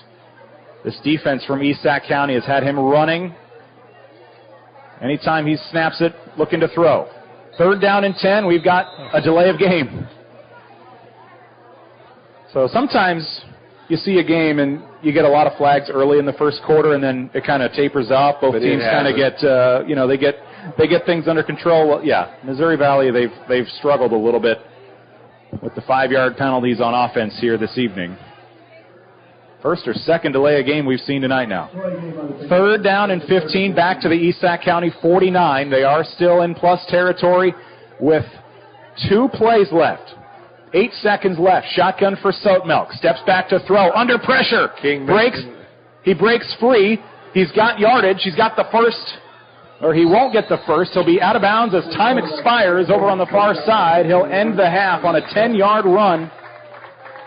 But considering he was almost brought down in the backfield, they'll take it, and I think the officials will confirm, or is there 1 second left? I see an official down here that says they are saying 1 second. 1 second. The band is on the field. No, they're not. They're ready, but they're not on the field quite yet. Gabe's been living in the backfield. He just hasn't had a chance I was going to say, he's been there. He has been blitzing from his linebacker spot about the last 4 or 5 dropbacks, and one of these times, Soatmelk is going to feel it. Yeah, he's just such a good kid. I know he's telling himself, doggone it, I'm not missing the next time. So 4th down, 5 to go, but this will be the final play, barring a penalty of this first half. Becerra in motion, and a timeout taken. I was going to say, another flag? So we will keep it here as we've got our Culver's halftime show coming up in a moment, celebrating 40 years in business and 12 years in Carroll. Culver's, welcome to Delicious, and talking to you pregame. First time working with you, but I know that you've been coaching softball for a long time since I've, been broadcasting, but we talked, you go way back, like Culver's. You go way back. 40-ish years, right? Right, yep. Right back into the Wall Lake Comets and the Wall Lake Auburn Wolverines, and now the East Sac County Raiders. And the Raiders are looking good here tonight on homecoming. So I would assume, I'm not from the East Sac County area, but Wall Lake, View Auburn, all of those schools represented on homecoming night. Is that how that all works? Yep. Good. Can't forget about the pre-days, right? No, it's really doing a good job of trying to unify everybody. Absolutely. 4th down, final play of the first half. It'll be Soatmelk out of the shotgun. Becerra in motion, and they'll look to throw. Soatmelk dumps it off in the backfield for Becerra. He'll look for blockers. He'll have a first down at the 35, tackled down at the 34, and that'll end it. And we'll go into halftime, but they will pick up 4 on the final play of this first half. 28-0, all East Sac County on our Dries Company Eco Water System scoreboard. And as the teams leave the field, no time on the clock, a flag gets thrown at the 34-yard line. There were 4 big red players near that spot where the flag was thrown. They are the last ones to run off the field, so that leads me to believe maybe somebody said something. I would agree with that, and that should be on the second half kickoff, I would believe. And that was right near where Becerra was tackled, so I'm not sure if maybe one of those guys didn't like how the Raiders tackled and they said something or what, but they'll talk things over, and Coach McCullough will get the final word here from the official in the white hat standing out at the 41 while the teams have cleared. McCullough is still out there figuring out what we've got going on here. So we will try to figure this out, too. I would imagine they'll let us know what this is before we take our break. But the Culver's halftime show is on the way, celebrating 40 years in business and 12 years in Carroll. Culver's, welcome to Delicious. And McCullough gives the official a thumbs up, so that leads me to believe he's not too upset. No, Coach isn't upset. I have not seen anything from the referee, though, at all. I have not either. So they've got 5 officials out there. Now 1 more will come out to talk with McCullough. Now they're going to send 1 off to go talk with Coach Allen. But again, a little bit of a holding pattern to go into halftime. Now they pick up the flag. I don't know if they're going to announce that or not. We'll just be surprised when we begin the third quarter. Why are we kicking off from the 20 or the 50? Or we'll find out. Culver's halftime show is next. And on our Dries Company Eco Water System scoreboard, it is all East Sac County Raiders. They're up big on the Big Reds of Missouri Valley. 28-0. It's homecoming night for the Raiders. All Raiders, all the time. Back in a moment, you're listening to 93.7 KKRL. From bump, set, spike to the crack of the bat, at Motor Inn of Carroll, we love our high school sports. And we love the opportunity to support our local schools, athletes, coaches, and parents. Through the hard work of our kids, we get the enjoyment of watching and listening to their activities. Other life lessons, like teamwork and citizenship, help create outstanding young women and men we are so proud to sponsor. Good luck to all of our local sports teams. From Motor Inn of Carroll. 1 gig capable network and over a century of service, Cornbelt Telephone in Wall Lake is more than just phones. Serving Wall Lake, Lakeview, Sac City, Lytton, and Early with over 90 digital cable TV channels, fiber optic internet speed with unlimited data usage and no contract. We're Cornbelt Telephone, and we're powered by fiber optics so you can do more. Find us on Facebook, call us at 712-664-2221, or visit us on the web at cornbelttelephone.com to see what we can do for you. Go Raiders! Few people know as much about truck maintenance and repair as RJV Transport and Diesel Repair. Hi, it's Big Pete. As an owner-operator, I understand how crucial it is to get your truck back on the road. Our technicians have the knowledge to get it done right. With competitive shop rates and good old-school experience, we're here to keep you rolling smoothly. Plus, we are one of the only shops in the area certified to do hazmat tanker inspections. RJV in Westside, 663-4500, or call my wife, Sarah, at 790-4543. Take a minute and think about your bank. Who's the first person you think of? That person who knows you and you trust to help you just the way you need it. At Bank Midwest, that's the kind of relationship we have with our customers. Because when it comes to your money, technology is great, but someone you can really talk to is indispensable. If that's what you want in a bank, we're your bank. Bank Mid who? Bank Midwest, the one with the just right banker for you. Member FDIC. To become a winning team, it takes commitment, trust, and communication. The healthcare team at Stewart Memorial Community Hospital is committed to quality health and wellness for you and your family. Patients from all over the area go to Lake City for a wide range of outstanding, state-of-the-art medical care. Their aim is to provide coordinated care and exceptional experiences for their patients. Trust your healthcare needs to the Stewart Memorial Community Hospital team in Lake City. Learn more online at stewartmemorial.org. Jacobson Seed, family owned and operated for more than 85 years. But why is it important for you to do business with a family-owned seed company? At Jacobson Seed, we are proud of our family-owned heritage. Our commitment goes beyond just selling seed. It's about cultivating relationships and sharing our passion for growth. It's about treating you like a member of our family. Our roots run deep with generations of knowledge and expertise that we pour into every seed we sell. Jacobson Seed, your American veteran, family-owned seed company.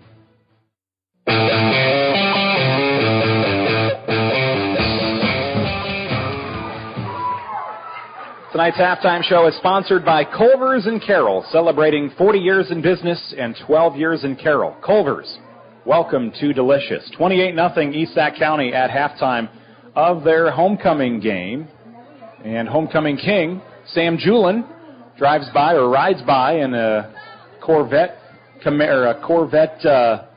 convertible. Yes. And the queen is Rachel King. Rachel King. Yep. How about that? King and King. King and King. Two great kids. And a good first half for Mr. Julin. Had a pick six, tossed 2 touchdowns, both to Asher Lawler, and then Landon Grindle picked up an 8-yard rushing touchdown as well, his second of the season. So those are your 4 touchdowns for East Sac County, with a couple 2-point conversions made and a couple missed. 28-0 at the half on our Dries Company Eco Water Systems scoreboard. Landon Grindle now riding by with Ella Wilson. Not King and Queen, but they're on the court. Grindle a nice first half as well. Running the football, averaged about 5 yards a carry. Had a touchdown in there as well.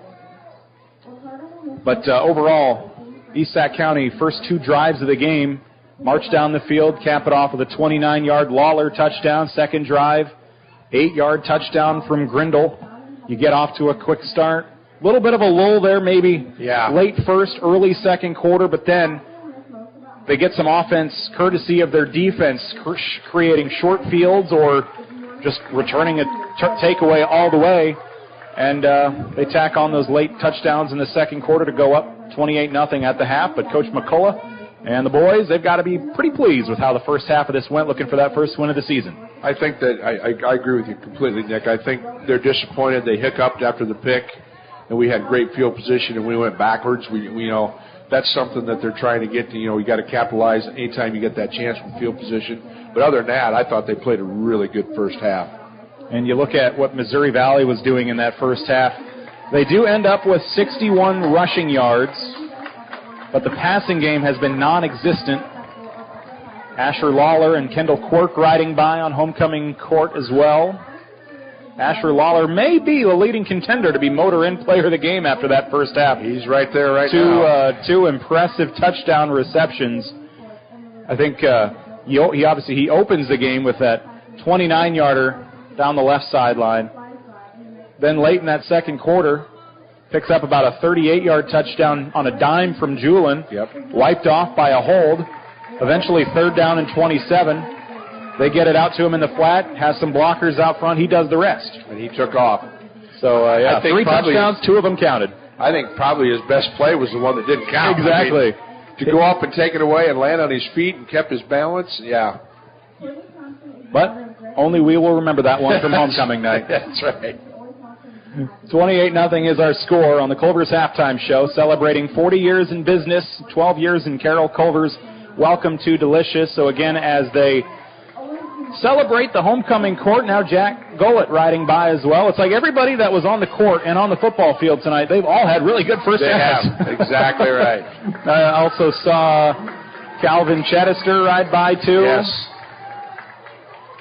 So they're having a good time. The band awaiting their chance to perform, and the drill team all part of this extended halftime for homecoming festivities tonight. Let's look at the numbers here. I mentioned a few. Missouri Valley, 61 rushing yards. Still in the red, though, for the Big Reds in the passing game. 2 for 7 passing, 1 yard in the hole, 2 interceptions from John Sotemilk. And then for Esac County, on the ground, Landon Grindle, 11 for 54, Sam Julin, 5 for 13. They finished 17 for 61 in the half. Grindle with a touchdown. Julin passing pretty well in that opening half, 7 for 12. $112, 2 touchdowns, both to Asher Lawler of 53 yards and 29 yards, 4 for 97 for Lawler. Carson Schmidt, 3 for 15. They have caught those 7 passes from Sam Julin. And defensively, Esac County doesn't have, well, I guess you can maybe count the 1 sack where he scrambled and almost was taken down back at the goal line. I'd maybe mark that one as a sack. But they've had a lot of almost sacks as well. They have. So we haven't really had a chance to talk about our sack of the game. Stop into Market on 30 and sign up to win with the sack of the game. A winner will be announced every Tuesday morning on KCIM Sports Rewind between 9:30 and 10. The Market on 30 in the BP Plaza. And I think when we do see that sack, it might be number 23, Gabe King. He has been so close so many times. And I'm sure he's just chomping at the bit because he's been there. He just got to break down a little sooner. He's taken that just not quite the right angle. 28-0, a scoreless first half for Missouri Valley. And for Esac County, they have taken care of business. Overall, 173 yards of offense on 29 plays. And then for Missouri Valley, 23 plays for 60 yards. I don't track penalty yards, but I have to imagine they have more than 60 penalty yards. They may be in the red. Yeah, they'd have total. To, Nick. 5 yards here, 5 yards there, 5 yards here. They tacked on a 15 at one point. They had a few half the distance to the goals. It's not been the cleanest first half for Missouri Valley. I'm sure Coach Allen will try to clean that up at halftime. And I know you've coached different levels of football, and halftime down by 4 scores, I'm sure that's never a fun locker room environment. It's not. And, you kind of hit what the first thing you got to do is they got to clean up their mistakes with penalties. I mean, you're in week 3, and you're just killing yourself with 5-yard lack of focus penalties. You're going to get that 15-yarder once in a while, that block in the back, just being aggressive, but just mind just not focusing and losing 5 yards. That's just got to drive in their coaches nuts. you've got to clean that up first. Otherwise, you're never going to get it. I mean, you're behind the sticks all the time. And once you get that cleaned up, then you can start saying, okay, now we got to do this. But, yeah, I guess I'm just surprised at week 3 that we're seeing that kind of fundamental breakdown. On the flip side, Coach McCullough, he's in talking with his boys. Homecoming night, 28-0. Pretty solid first half. I'm sure a locker room like that, while no coach will ever say it was a perfect half, it's got to be a pretty enjoyable experience. Where they've been going all season, I'm sure that it's in a better place than they have been, but I guarantee that he walked in and looked at him and said it's 0-0. And, we're not done. We had a chance to put another one on and we didn't, so we've got work to do. And Missouri Valley gets the ball to start second half. So I'm sure they're in there reminding them of that and that, you don't let this one slip away. If it was a test and you get a 99 or a 98, the first thing your teacher would tell you in this situation would be, you didn't get 100. Exactly. You got to get those next 1 or 2. Exactly. So that's what they'll talk about, and hopefully a good second half. They can have a nice post-game celebration as well. I'm sure. I know I've never played football outside of like flag football when I was in 3rd and 4th grade, but I can only imagine a big win on homecoming has to be about the best feeling outside of winning in the playoffs. Well, it really is, because you'll see the student body go out on the field after the game and they'll celebrate. And the dances tomorrow night, it's just the highlight of the week. We talked about how the distractions of homecoming are, and, they're all good things for school spirit, community spirit. But the bottom line is it's about the Friday night game. That's coming from coaching. But so if you come out on that Friday night and you execute, you put up that big W on homecoming, that just puts a big feather in your cap, and it seems like it makes your school the next week just kind of go that much smoother. It just does. It just builds everybody up. Everybody that's won a homecoming game, they've also lost a homecoming game. Exactly. And they know how rough that can feel the following Monday, or I'm sure even at the dance on Saturday night. A lot of them don't want to go to the dance. Yeah. Even if those that were part of the court, I don't want to go now. We lost. Well, that's the tough part. And you're a middle school football coach yet for Esac County. You get all of those guys out on homecoming night, and they see what has been a struggle of a season so far. They're out on homecoming. They see that big win. I'm sure that juices them up for hopefully a few years down the road. I want that to be me, and you can build the program one game here, one game there. I'm sure, as like you say, a middle school coach too, you see the rewards of a nice homecoming performance.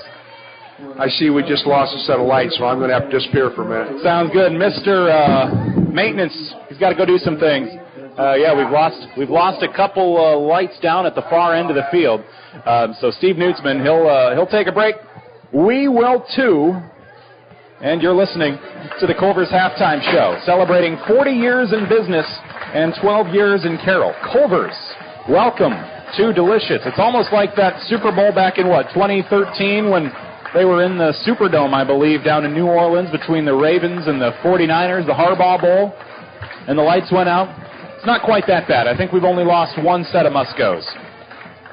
But Steve will go and check that out. As he may be retired from working full-time for Esac County, but I think he said he still takes care of the grounds and he helps out with maintenance, so he's got some more pressing matters than the Culver's Halftime Show. So hopefully he will be back quickly and we can get this third quarter underway about 10 minutes from now. An extended halftime as the band walks off toward the dark end of the field on the north side of Coach Cadwell Field.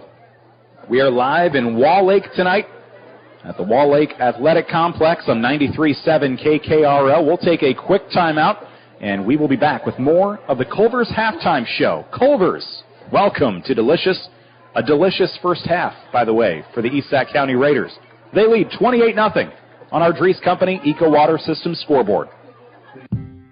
For more than 40 years, Culver's has brought you fresh, never frozen deliciousness.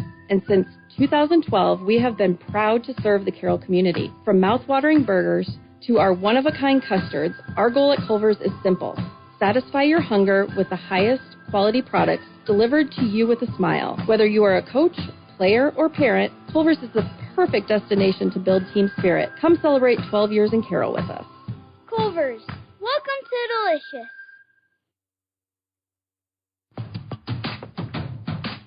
At Arcadia Meats, we believe in championing the future, one student at a time. From the gridiron to the court, we're proud to support local high school sports teams because every touchdown, tackle, and spike represents dedication, teamwork, and dreams in the making. Join us in cheering on the stars of tomorrow. Arcadia Meats, proud sponsor of high school sports and student athletes who inspire us all.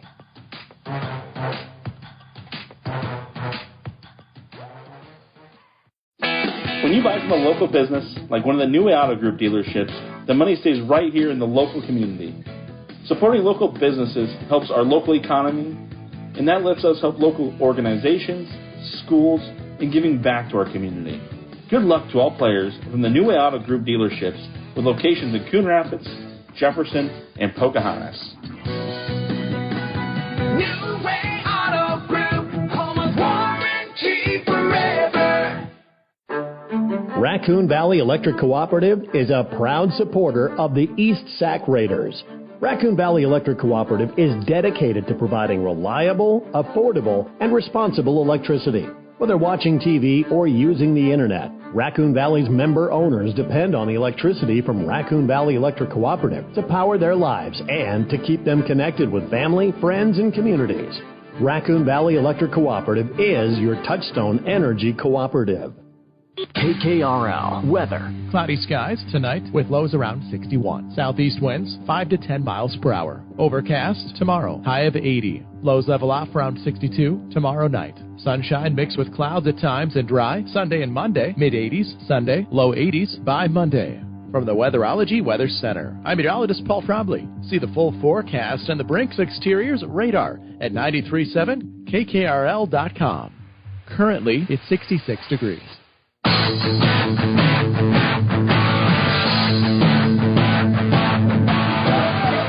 A beautiful night for homecoming football for the East Sac County Raiders. You're listening to 93.7 KKRL Carroll. I am Nick Brinks alongside Steve Nutzman tonight. He is off attending to some lighting issues at the north end zone for now, but it's been a good first half. Halftime's been a little shaky on the lighting front, but everything else, homecoming court, drill team, dancing, band, all of that has been flawless. As homecoming night is obviously a big deal on the football field, but it's a big night as well for others out on the field literally or riding around the field, literally and figuratively out on the field. Now they're throwing footballs. We'll see if I can grab one through our Gatorade broadcast booth window. Gatorade, distributed by Pepsi Beverages in Carroll, helping athletes fuel, recover, and perform. The dance team is tossing out small footballs to the fans in the stands here tonight. 66 degrees under mostly cloudy skies. We kicked off about 75 degrees. And the action heating up around the area. Let's take a look at some of our scores from area games. Our two other broadcasts tonight on the Carroll Broadcasting Sports Network. Carroll is up big at halftime over Denison Schleswig, 38-0. Kemper leading down at AHSTW. A good first half there, 27-20. Lots of offense on both sides. Kemper leading by a touchdown in that one at halftime. You can find our New Way Auto Group live scoreboard at sports.1380kcim.com. We've got folks back in the studio updating that as the night goes on. We've also got the New Way Auto Group scoreboard show coming up at 10 o'clock tonight on KCIM and Kick 106.7. It'll be Mason Nealand, Todd Danner, and Jeff Honnold recapping all of the action from tonight, and they'll interview our area head coaches. We'll have Coach McCullough on after this one wraps up. I will go down and have a word with him, and if the first half and the second half go similarly, I'm sure he'll be pretty excited and pretty happy after their performance here tonight on homecoming. Other scores from around the area, let's take a look. Looking at our area teams, South Central Calhoun and IKM Manning both trailing at halftime in their matchups. Riverside leading 14-0 over South Central Calhoun at last check. Earlham up over IKM Manning 20-12 at the half in that one. Arweva up big at Siouxland Christian tonight, up 41-0 in the second quarter at last check. Audubon up big in the third quarter over Exira Elkhorn Kimballton, 44-0 when that was last updated. Do not have any scores from Coon Rapids Baird or Glidden Ralston tonight, both making treks to the east. Glidden Ralston at Colonesco, Coon Rapids Baird over at Collins Maxwell. And I believe I hit on all of our teams here tonight. For East Sac County, they begin district play 1 week from tonight. They're in 2A District 2. They'll host Emmetsburg a week from tonight. They'll head up to Pocahontas area on the 27th, at Eagle Grove on the 4th of October. Back at home on October 11th with Manson Northwest Webster, and they'll wrap up the regular season on October 18th at Sioux Central. So that's how 2A District 2 will shake out. 1A District 8 for Missouri Valley. They'll face Shenandoah, Red Oak, AHSTW, Underwood, and Trainer in their 5 district matchups. Kemper with AHSTW tonight, and they took care of business against Underwood 1 week ago. I was at that matchup down in Underwood for Kemper last week, winning that one 49-28, and that's been a good one as well over on Kick 106.7 tonight. Jeff Blankman with the broadcast of Kemper at AHSTW. So Missouri Valley will see them in 3 weeks.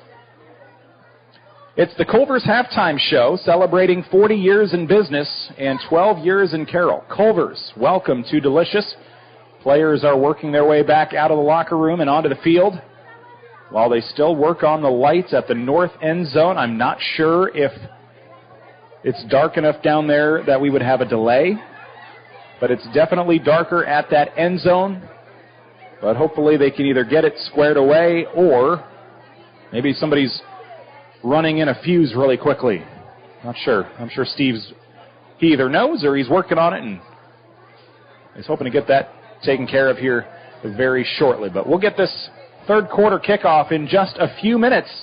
And you're listening to 93.7 KKRL. Coming up on our post-game show tonight, we'll name our Motor Inn Player of the Game. Motor Inn of Carroll, your premier Toyota and Chevy dealership for sales, service, parts, and collision. All East Sac County in the first half, 28-0 on homecoming on our Dries Company Eco Water System scoreboard. Family owned and operated since 1948, Quant Auto Salvage is the area's best full-service scrap facility. Whether you're looking to sell scrap iron, vehicles, or batteries, or you need to locate that difficult-to-find part for your vehicle, they have what you need. And if it isn't in stock, they can locate it with their nationwide parts database. Quant Auto Salvage. They sell the best and recycle the rest.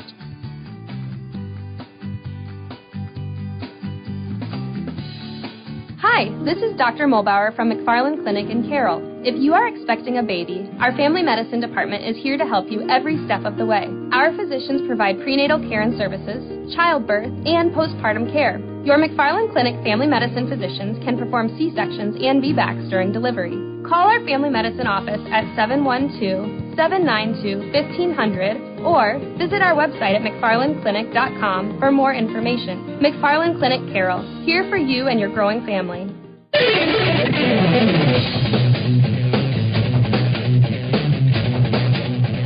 We are all set for kickoff. It looks like we will play with one end zone, just a little bit darker than the other, as Cade Snyder is set to kick it off for the East Sac County Raiders, leading 28-0 on homecoming night.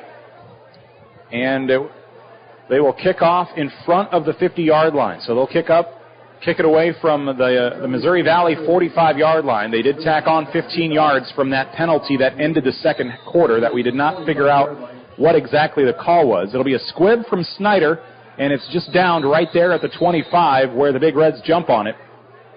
And the Missouri Valley offense will be on the field first. They will have the darkness at their back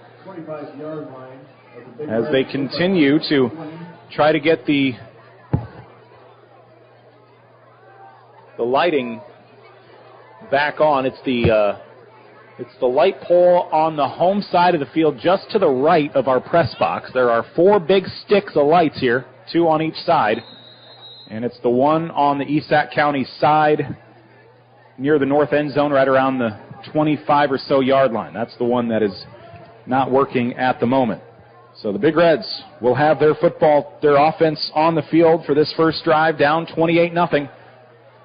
On our Dries Company Eco Water System scoreboard, they'll begin with a sweep to the right side. Owen Becerra And he'll be driven backwards. He'll lose a few as he is snuffed out of bounds on the far sideline. He'll lose a pair to begin this second half. Had a couple carries in that first half. And it'll bring up second down and 12 for Missouri Valley. They're in the white jerseys, red helmets, black numbers. For East Sac County, they're in black jerseys and pants, red helmets, white numbers. Second down and 12, John Sotemilk. The sophomore struggled in that first half, went 2 for 7 passing. -1 yard and a pair of interceptions. Second down and 12, shotgun for Sotemilk. He's got 2 running backs to his right, 2 receivers right, 1 left. Shotgun for Sotemilk. He'll take the snap. He'll hand it off. They give it to Rush Knutson. Started off getting a lot of carries in the early going. He's been a little quiet lately, but he'll lose 1 here as he rushes off to the right side, and that offensive line just could not get a whole lot of push over there with Hunter Cox and Corbin Sotemilk on the right side. The Sotemilks of Corbin, John, and also Mitchell, 3 brothers. I talked to Mitchell before the game. He's out with injury tonight, but he was the one I talked to get my pregame pronunciation, so I thank him for helping me out with those. And there's a lot of Sotemilks down in Missouri Valley. Third down and 13 for the Big Reds. Owen Becerra in motion, left to right, a whistle and a flag. And we saw a lot of that in the first half. It'll be a false start against the offense. Third down and 18 now coming up for East Sac County. Again, I do not track penalty yardage in my stats, but if I did, I am fairly certain that Missouri Valley would have negative yards tonight. It's just been one of those nights. They have struggled in all facets. Becerra in motion again. Bad snap on the ground. Becerra, he was in motion, and Sotemilk just has to fall on it. Loses about 4, and that'll bring on the punt unit, which is Sotemilk. He'll step back to punt it away from his goal line. And it'll be Carson Schmidt deep to return along with Jack Gullett, the sophomore and senior. Schmidt has done most of the returning tonight. They'll put Gullett back there as well. On the far side, Schmidt on the near side at midfield. The snap, back to Sotemilk, and he'll punt it away, gets a good one off. It'll be returned by Schmidt as he dives for it at the 43-yard line. Catches it, hangs on, and gives his offense good field position to begin this second half. Opening possession. East Sac County averaged 150 rushing yards per game through the first 2 weeks. 61 yards in that first half tonight. Averaged right at 150 in the passing game as well. Above average first half for Sam Julin and this Raider offense. 112 passing yards with a couple touchdowns, both to Asher Lawler. In good field position, opponent territory, 43-yard line. It'll be Julin out of the shotgun. Landon Grindle, the senior, getting the bulk of the carries tonight. 11 carries, 54 yards for the senior running back. Had a first quarter touchdown. And the officials, there is an officials timeout here as they are trying to get a car to turn off their headlights at one of the end zones. I'm assuming everybody was looking down at the north end zone. I think it's at the end of the stadium where the light is currently not working. So I can only imagine they're trying to help, but it's not helping. It's blinding more than anything. And they have not gotten the memo yet, so the public address announcer says again, hey, you've got your lights on. Can you get those turned off? If they were listening to 93.7 KKRL right now, you would know I'm talking to you.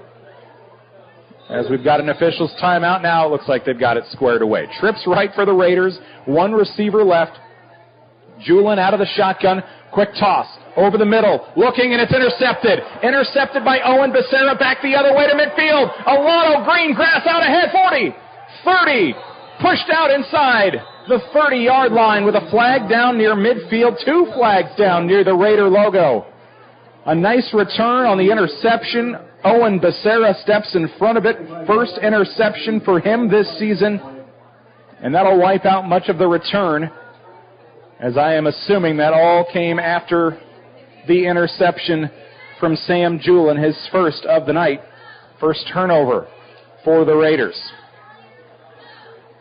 First major mistake tonight for East Sac County. That was a toss, kind of a fade route from Carson Schmidt up the field. And Becerra read it well. Dangerous throw into traffic. It is a block in the back against Missouri Valley. So even on their best play of the night, there is laundry out on the field. So they'll move back, and instead of taking it near the red zone, around the 25-yard line or so, they'll be pushed back to their own 35, but they will keep possession.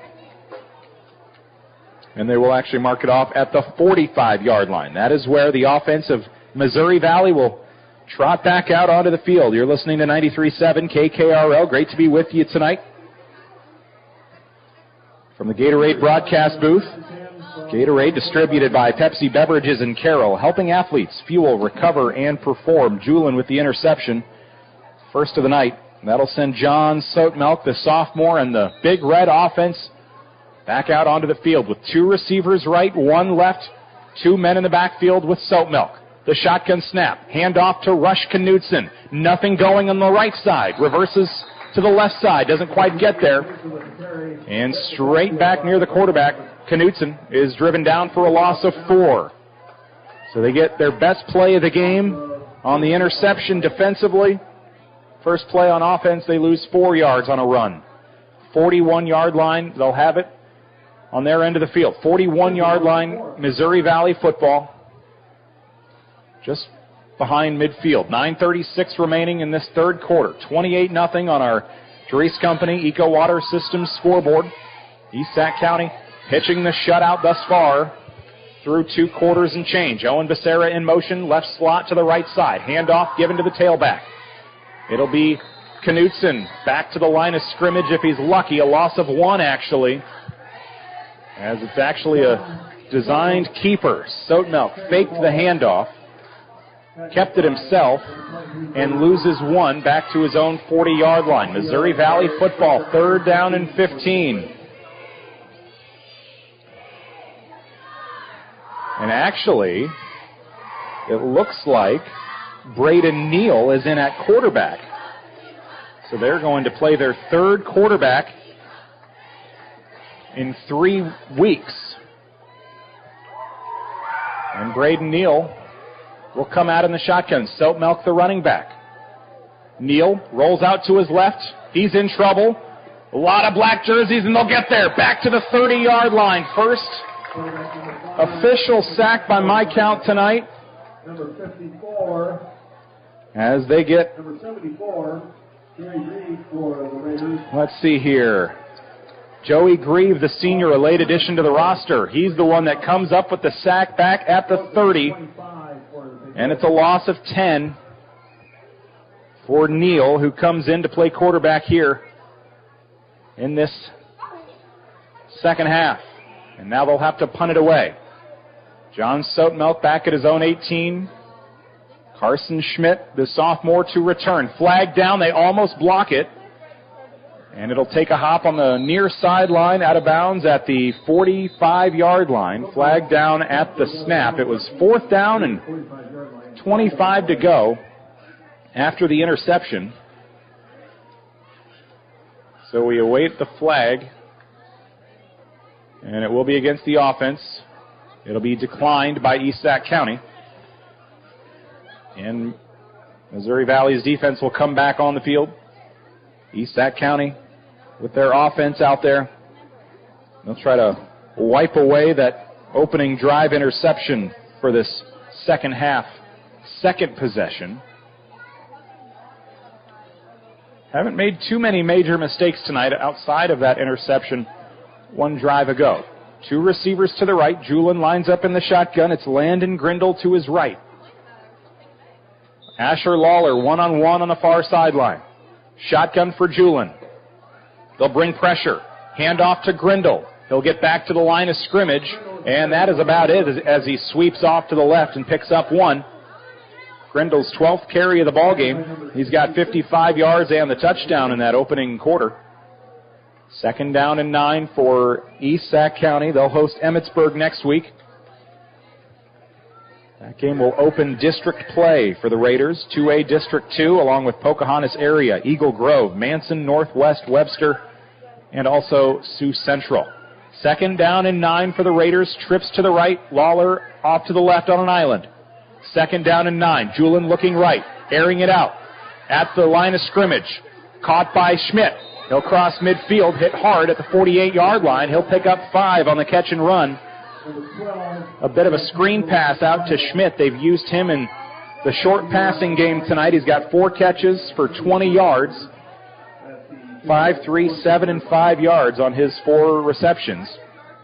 And that'll bring up third down and 3 for the Raiders in opponent territory, just past midfield at the 48-yard line. Schmidt and Lawler are the 2 receivers left, 1 receiver off to the right. Shotgun for Julin. Third down and 3 at midfield. Gets the defense to jump on the hard count. And a free 5 coming. Maddox Wielden. He'll jump from his linebacker position. Not the first time tonight that East Sac County has picked up a free first down on a penalty thanks to encroachment. That happened twice on their opening drive tonight. Went from 1st and 10 to 1st and 5 to 1st and 10 on back-to-back 5-yard defensive penalties. Trips to the left, 1 receiver right. Ryan Peterson, the junior, by himself right side. Shotgun snap. Peterson, he'll be the intended target. He'll try to cut inside. Pass will go behind him, and it's incomplete. Grazes his fingertips. Second down and 10 after the incompletion to the near side. Ryan Peterson, the intended target. It's second down and 10 from the 43 of Missouri Valley. Stops the clock with 6:03 left, third quarter, here on 93.7 KKRL. 28-0 on our Dries Company Eco Water System scoreboard. East Sac County up by 4 scores. Trips left, 1 receiver right. Julin out of the shotgun for the Raiders. Handoff left side. Grindle, he's got running room. Finds a seam near the left hash. Gets out to the 40, and he'll find 3 yards. Not a whole lot there, but found a little green grass to get past the line of scrimmage. And now we've got our first injury timeout of the night. A big red defender, a little slow to get up. And we will step away and take one, too. Somebody out there favoring what looks like maybe their right leg. And I can't quite tell the number, so we'll not speculate on who that is. But they're sitting up, favoring one of their legs. Third down and 7 for the Raiders. In a moment, injury timeout for the Big Reds. We're back in 30 seconds. You're listening to 93.7 KKRL.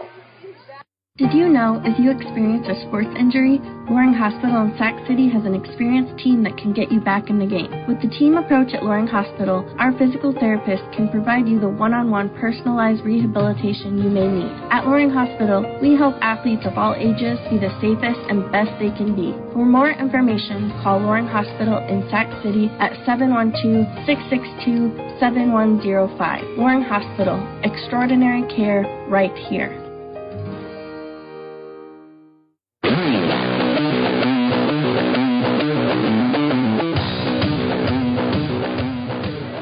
We are back here. Third down and 7 coming up for the Raiders on offense. The injured defender for Missouri Valley. It is their linebacker, Aiden Vergamini, the junior, 9.5 tackles this season coming into tonight. And he will walk off the field not putting much weight on his legs at all, as he's got 2 teammates carrying him off the field, Diego Manzo and John Soatmelk. So that's never a good scene. He tried to walk gingerly off the field, and then his teammates said, you know what, let us take care of this. You focus on keeping no weight on that leg. And so Vergamini, they'll take a look at him over on the sideline.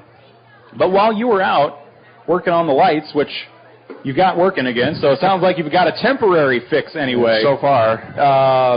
Julin threw an interception. The Big Reds made a quarterback change. They weren't able to do anything with it. They punted it back, and now East Sac County's on their second drive. So you've missed no scoring. everything has been pretty much contained here between the 40s since you left us. 3rd down, 7. Yep, and East Sac County will have it with three receivers now off to the left side.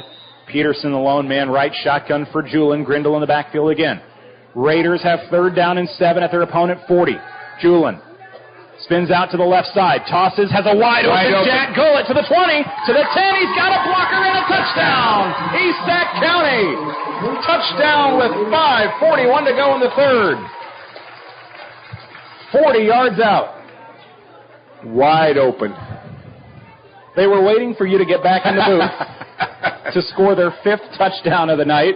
Well, I'm glad I got the lights on in time they could see to catch that. So. Yes. 40 yards on his first catch of the night. Well, I take it back. He had a defensive catch, stole it with the interception in the first half, and now 40 yards, and I think that's what you call blown coverage. Yeah. There was no defender in sight, and then the blockers downfield did the rest, and he had 20 yards to go with no defender anywhere close to him. And now they'll attempt the 2-point conversion mid-3rd quarter. 5:41 left. Julin, the 2-point conversion try. Julin, he'll try to take it himself. He'll get toward the goal line and will come up just short. 2nd and 3rd effort. I thought maybe he would get there. I thought he would too, but he just couldn't quite get over the edge there. So they score on their 2nd drive in the 3rd quarter. 34-0. East Sac County on the Dries Company Eco Water System scoreboard. A 40-yard touchdown catch for Jack Gullett. From bump, set, spike to the crack of the bat. At Motor Inn of Carroll, we love our high school sports. And we love the opportunity to support our local schools, athletes, coaches, and parents. Through the hard work of our kids, we get the enjoyment of watching and listening to their activities. Other life lessons, like teamwork and citizenship, help create outstanding young women and men we are so proud to sponsor. Good luck to all of our local sports teams. From Motor Inn of Carroll. Hey, sports fans. This is Nate Luth from Next Generation Chiropractic. Call today to schedule your detailed spinal analysis and comprehensive chiropractic adjustment to keep you performing your best. Or enjoy a session in our new infrared sauna to facilitate recovery and give your immune system a boost. For any questions or to schedule, call Next Generation Chiropractic at 712-775-2295 or swing by 1121 Plaza Drive right next to the radio station.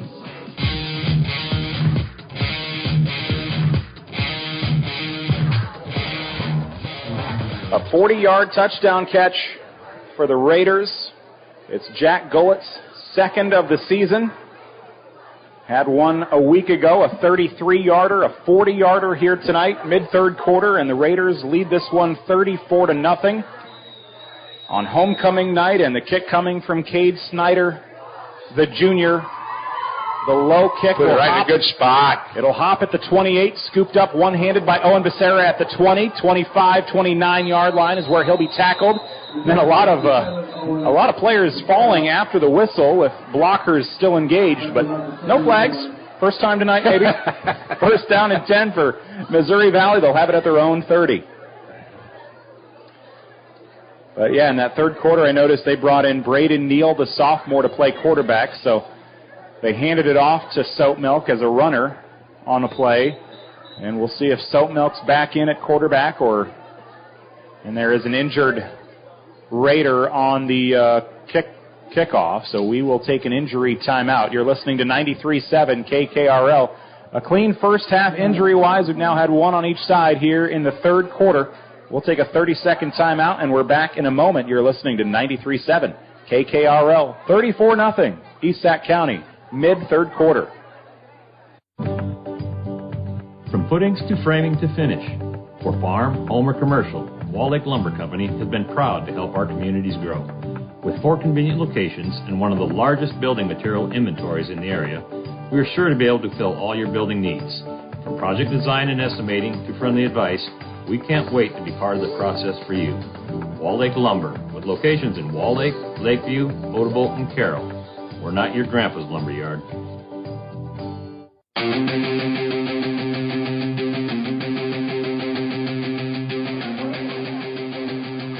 We are back here at Coach Cadwell Field in Wall Lake alongside Steve Nutzman. I am Nick Brinks. We come to you from the Gatorade broadcast booth. Gatorade, distributed by Pepsi Beverages in Carroll, helping athletes fuel, recover, and perform. It is an injury timeout for East Sac County. They're working on the left leg of the Raider down on the field, but we haven't quite gotten a good look at the number quite yet, but working on maybe the left knee of whoever that is. In our post-game show tonight, we will name our Motor Inn Player of the Game, and we'll post a photo on our Carroll Broadcasting Sports Network website. You can find that at sports.1380kcim.com, and also with the CB Sports Network on Facebook, Twitter, and Instagram. Motor Inn of Carroll, your premier Toyota and Chevy dealership for everything from sales and service to parts and collision. And when you came back up here after taking care of your other duties, trying to get the light back on, which worked, you asked, what did I miss? Joey Grieve, a senior, had a nice 10-yard sack on 3rd down and long. Awesome. So he was a late addition to the roster. And Cade Snyder's up. That's good. So he was the kicker, and he was down there helping to make the tackle. He was. Good hustle. And he's able to walk off. So that's good. Not a terribly noticeable limp, so that's good. For as long as he was down and as much as they were working on his leg, maybe it was just a cramp. Let's hope so. But the Raiders' defense will have the Big Reds at their own 30-yard line for this drive. And it looks like they will have John Sotemilk set out as a receiver. So we see once again Braden Neal. He'll be in at quarterback for the second drive. 3 games, 3 quarterbacks now for Missouri Valley. And you haven't missed too many plays without flags yet. 2 flags here, 1 on each side of the field, and this will be a 5-yard penalty on the offense. I think if you just counted first down penalties, you might be looking at about 30 or 35 yards tonight. I agree, 100%. Just one of those nights that probably is driving Coach Allen insane. Yeah, I would think so. First down and 15. Becerra in motion. They hand it off. Neal to Knutson. And he'll take it up the middle. The senior gets back to the line of scrimmage, and that is about it. 11 carries for Knutson tonight, just 21 yards. He's trying, but he's not getting a whole lot of push up front by those linemen. Gabe King come up out of the bottom of that pile. So that tells me that the defensive line, they're doing their job. They are. Calvin Chedister, the senior, Cal McCullough, the sophomore, Seth Donaldson, the junior, and then the guys they have rotate in and out. I see also Tyler Renzi out there right now in the middle of that line. Second down and 15, pistol formation. Becerra in motion. He's in motion pretty much every play. They'll screen that way, right side. He'll be hit in the backfield and brought down. King, it won't be a sack, but a big loss of 5 on the catch. He was all over that one.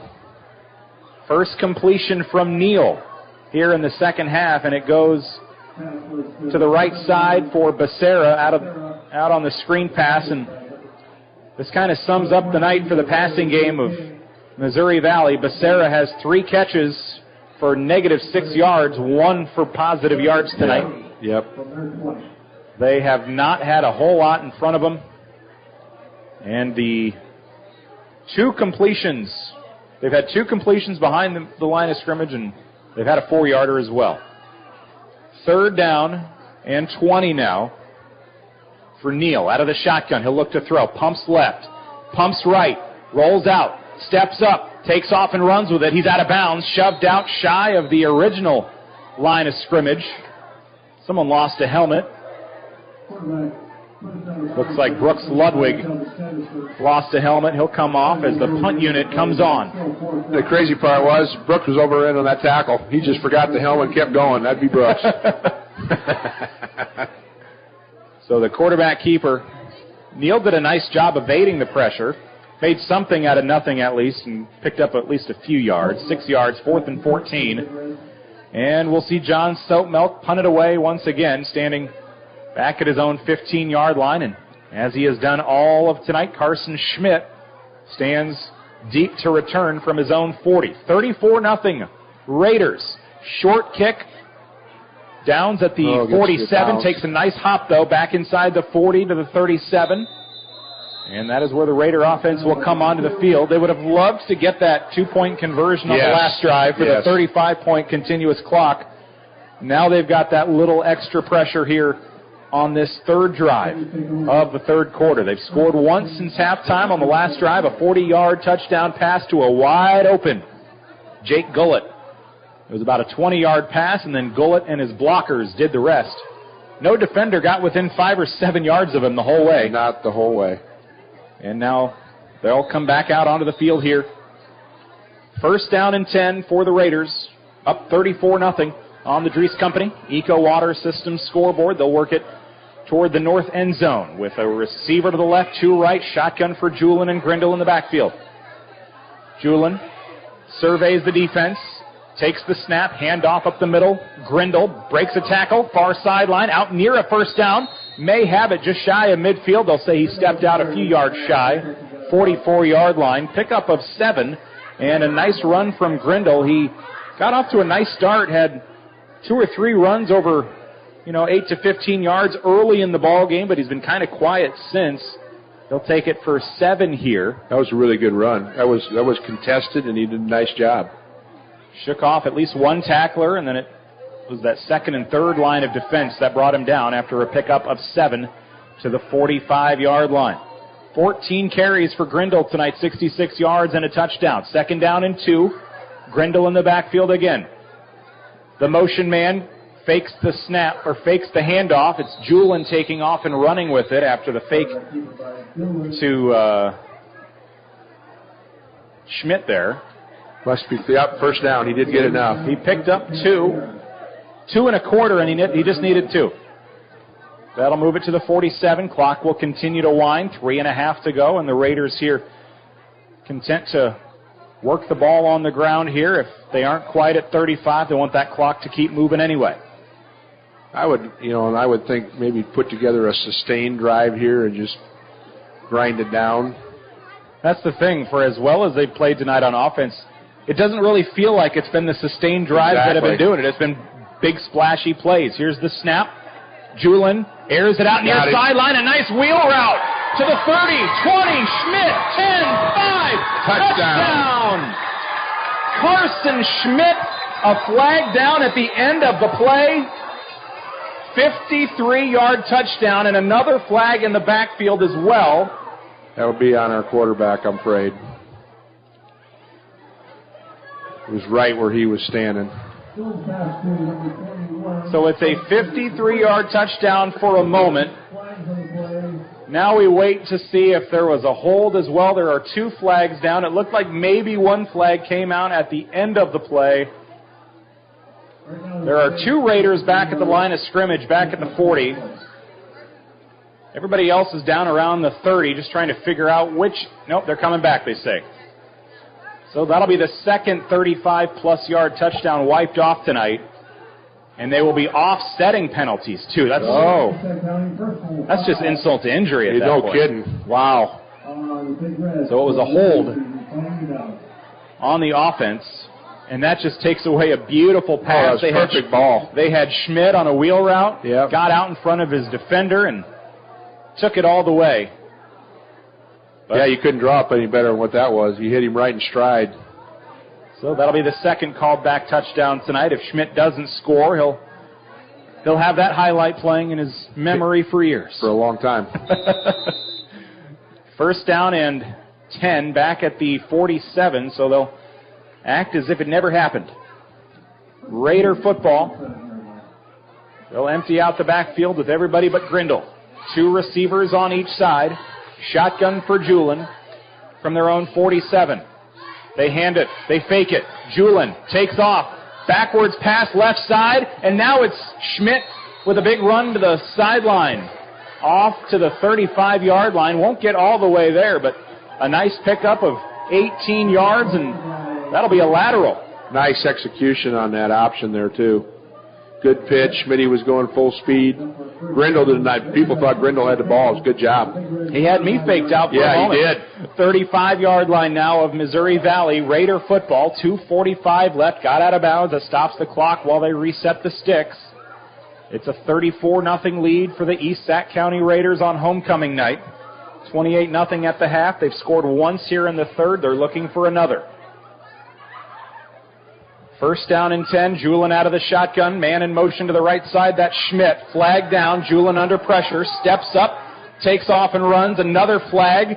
He'll run it for a first down inside the 20, but again, I think this one will come back. You're listening to 93.7 KKRL, Carroll, live in Wall Lake tonight.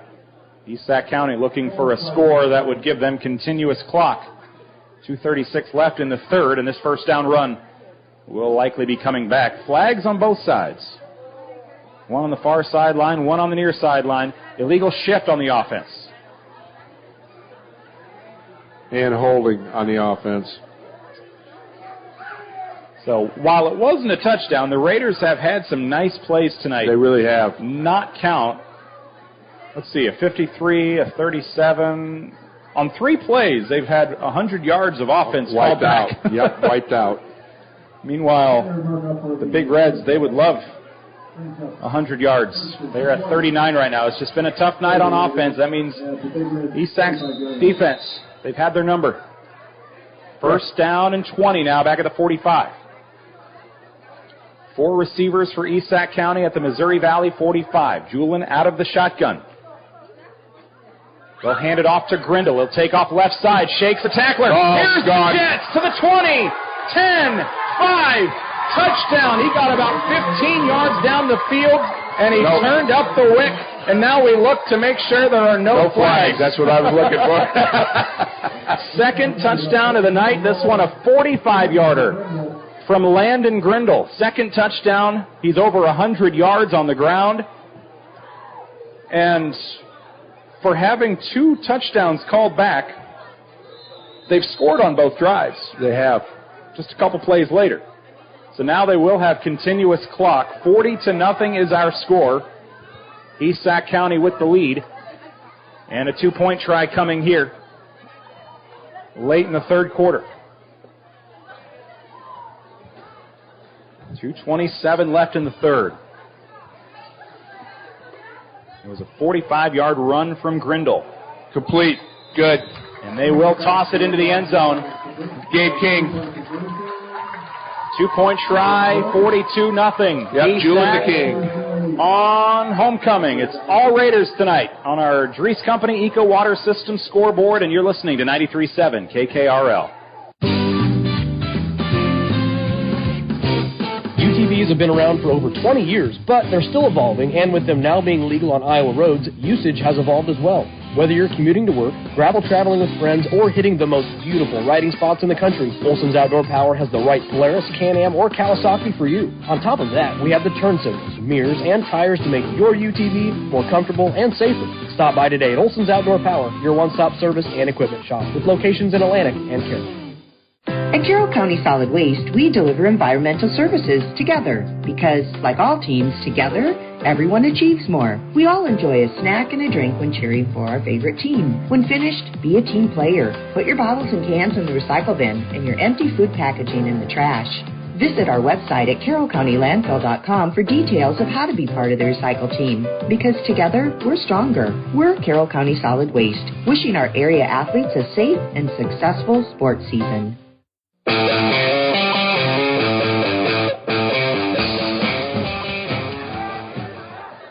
Landon Grindle on his second touchdown run of the night, scored late in the first quarter on an 8-yard run. This time he does it from 45 yards out. 2:27 remaining in the third quarter. And it's good to see Cade Snyder back out there. He was dinged up on the last kickoff. He'll kick it away from the 40. That's good to see. 42-0 on homecoming night for East Sac County, live from Wall Lake, along with Steve Nutzman. I'm Nick Brinks. We come to you from the Gatorade broadcast booth. Gatorade distributed by Pepsi Beverages in Carroll. With the kickoff squibbed to the 15. Long squib picked up by Becerra. Adjusts his face mask while he's on the run. He'll run it out of bounds near the 30. And a flag down from the near side official as he's shoved out on the far side. First and 10. Not sure where the line of scrimmage will be here for the Missouri Valley Big Reds here late in the third. I can't even guess on this one, Nick, because that was so far behind the play, it wasn't even funny. Yeah, I know, right? It's against Missouri Valley. I did not understand the signal. I did see that there was one Raider and one Big Red near the near side while everybody else was on the far side. But like you said, whatever it was had no impact on the play. At all. I'm assuming a hold or something. But tell you what, these guys' arms are going to be tired tonight between throwing yellow ones and the referee just giving signals. They're going to go home and their arms are shot. I know.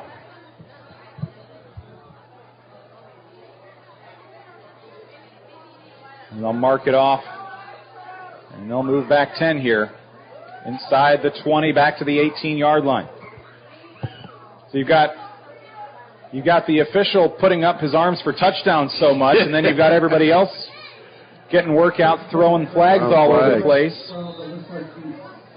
I tell you what, if they had a bags tournament, I think this referee crew would be in good shape tonight. They would. First down and 10. It'll be Big Red football with sophomore Braden Neal at quarterback. He'll bobble the snap. It's loose. It's picked up.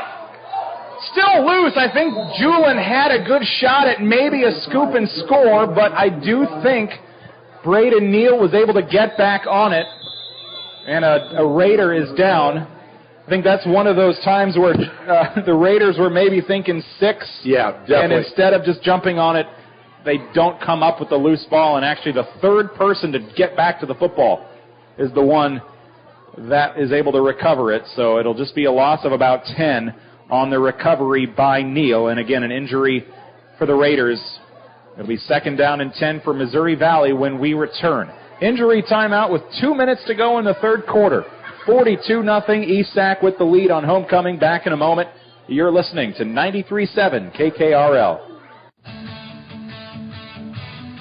Nothing better exemplifies teamwork than the hard work and dedication of our local area student athletes. The same can be said for the team at Domino Motors in Sac City. Whether it's pre-owned or new, parts or service, Domino Motors has the expertise you don't just need but deserve. To see their full lineup or to view their weekly ad, visit them on Facebook today. Domino Motors, Sac City's ideal Chevy dealer and proud supporter of the ESAC Raiders.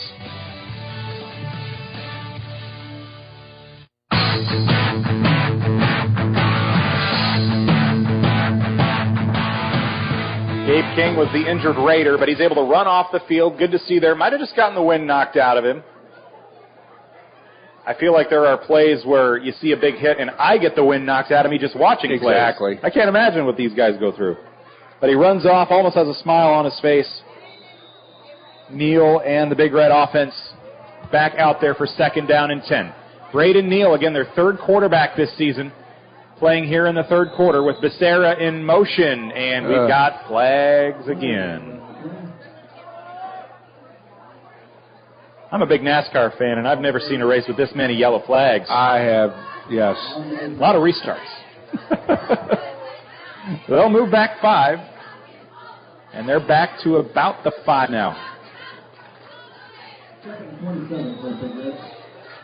Second and 25.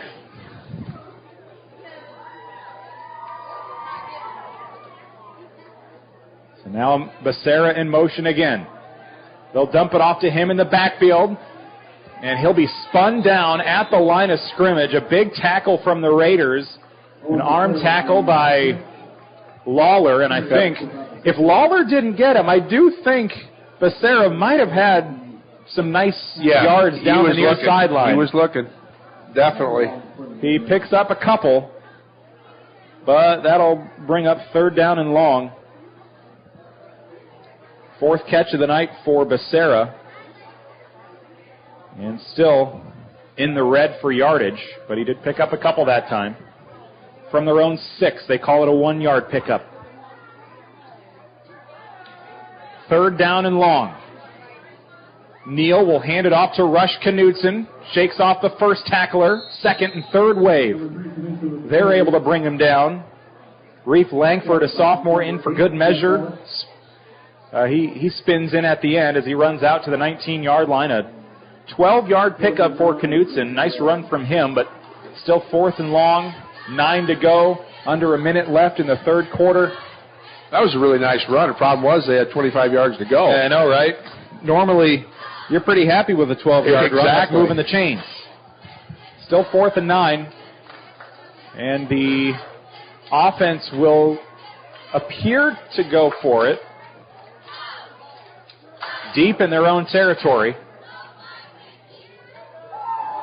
So he'll step back and look to throw. Airs it out far side, overthrown. It's going to be intercepted by Gullett. Now, we'll just kind of ignore that they would have had it at about the 20-yard line, but at this point in the game, you know, take the highlights, take the stats. Why not? It's exactly. He was looking at pick 6. Exactly. But it's thrown, the interception by Neal. Now, I'm sure Coach might tell him, you know what? That's okay. Get the interception tonight. But if this was a tie game or something, you knock it down. Bat that one down. Exactly.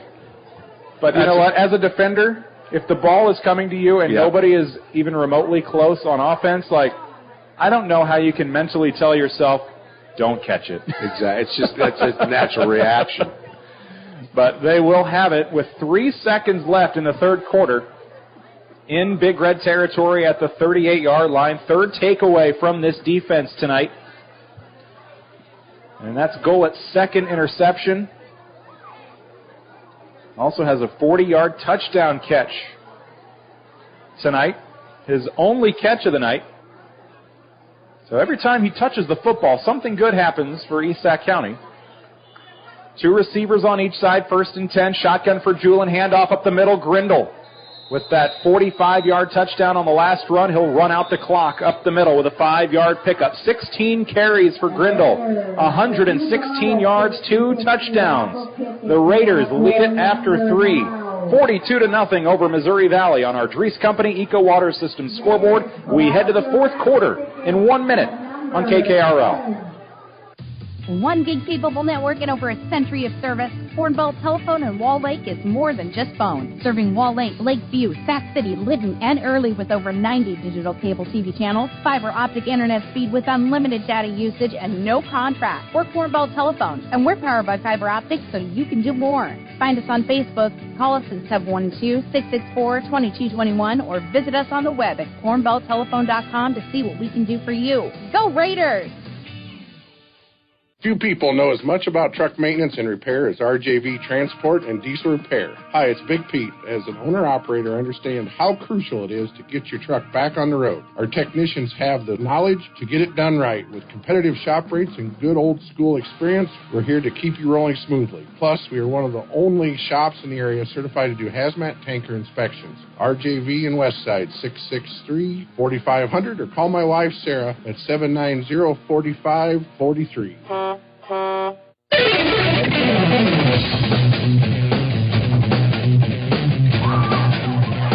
We head to the fourth quarter.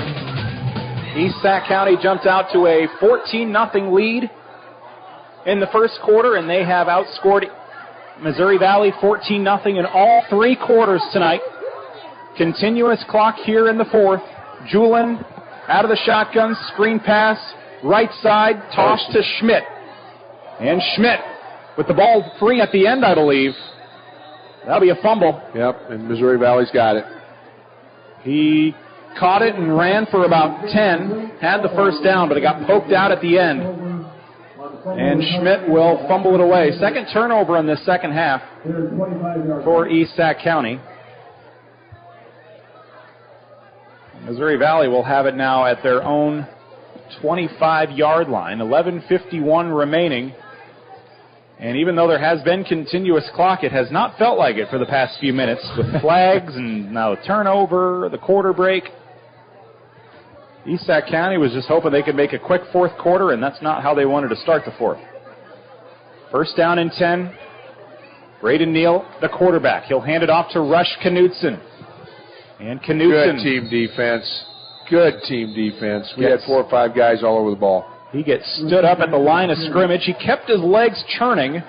He's able to pick up about 2. 13 carries for 35 yards tonight for Knutson, coming off a 112 rush yard and 75 receiving yard performance last week against MVAO COU. I like him as of their a back. touchdowns, yeah. He's a good-looking back. 2nd down and 8 for Missouri Valley.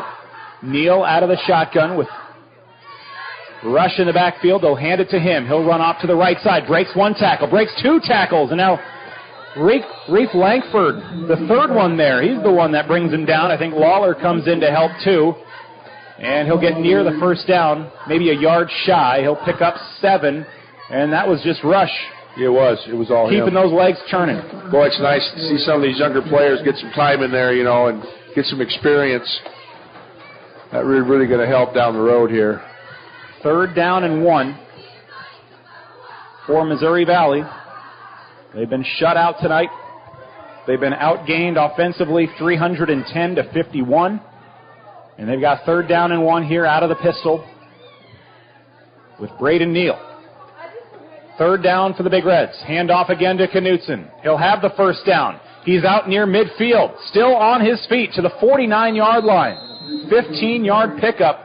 And again, Knutson coming up big here in the 4th quarter with some nice running plays. Tell you what, we got another flag. Late flags as they come off the pile. So for now, a 15-yard run. I mean, it's got to be a dead ball. I was going to say, I feel like this will be a 15-yard penalty, whichever way it goes. So it will be after the play. Missouri Valley is marking. They're already walking backwards. So you gain 15, and you lose 15. Give it right back. And you know what? That was a heck of a run. You hit him high, he doesn't go down. You got to take him low. So they'll lose the yards they gained. And the clock again stops for the penalty. 10:02 to go. 42-0 here in the 4th. East Sac right back to the 35, and it'll be 1st down and 10.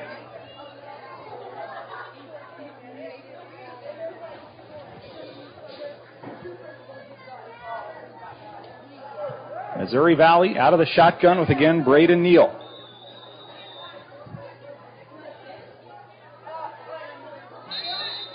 With a flag on the snap. Where have we seen that one before? Offsides defense.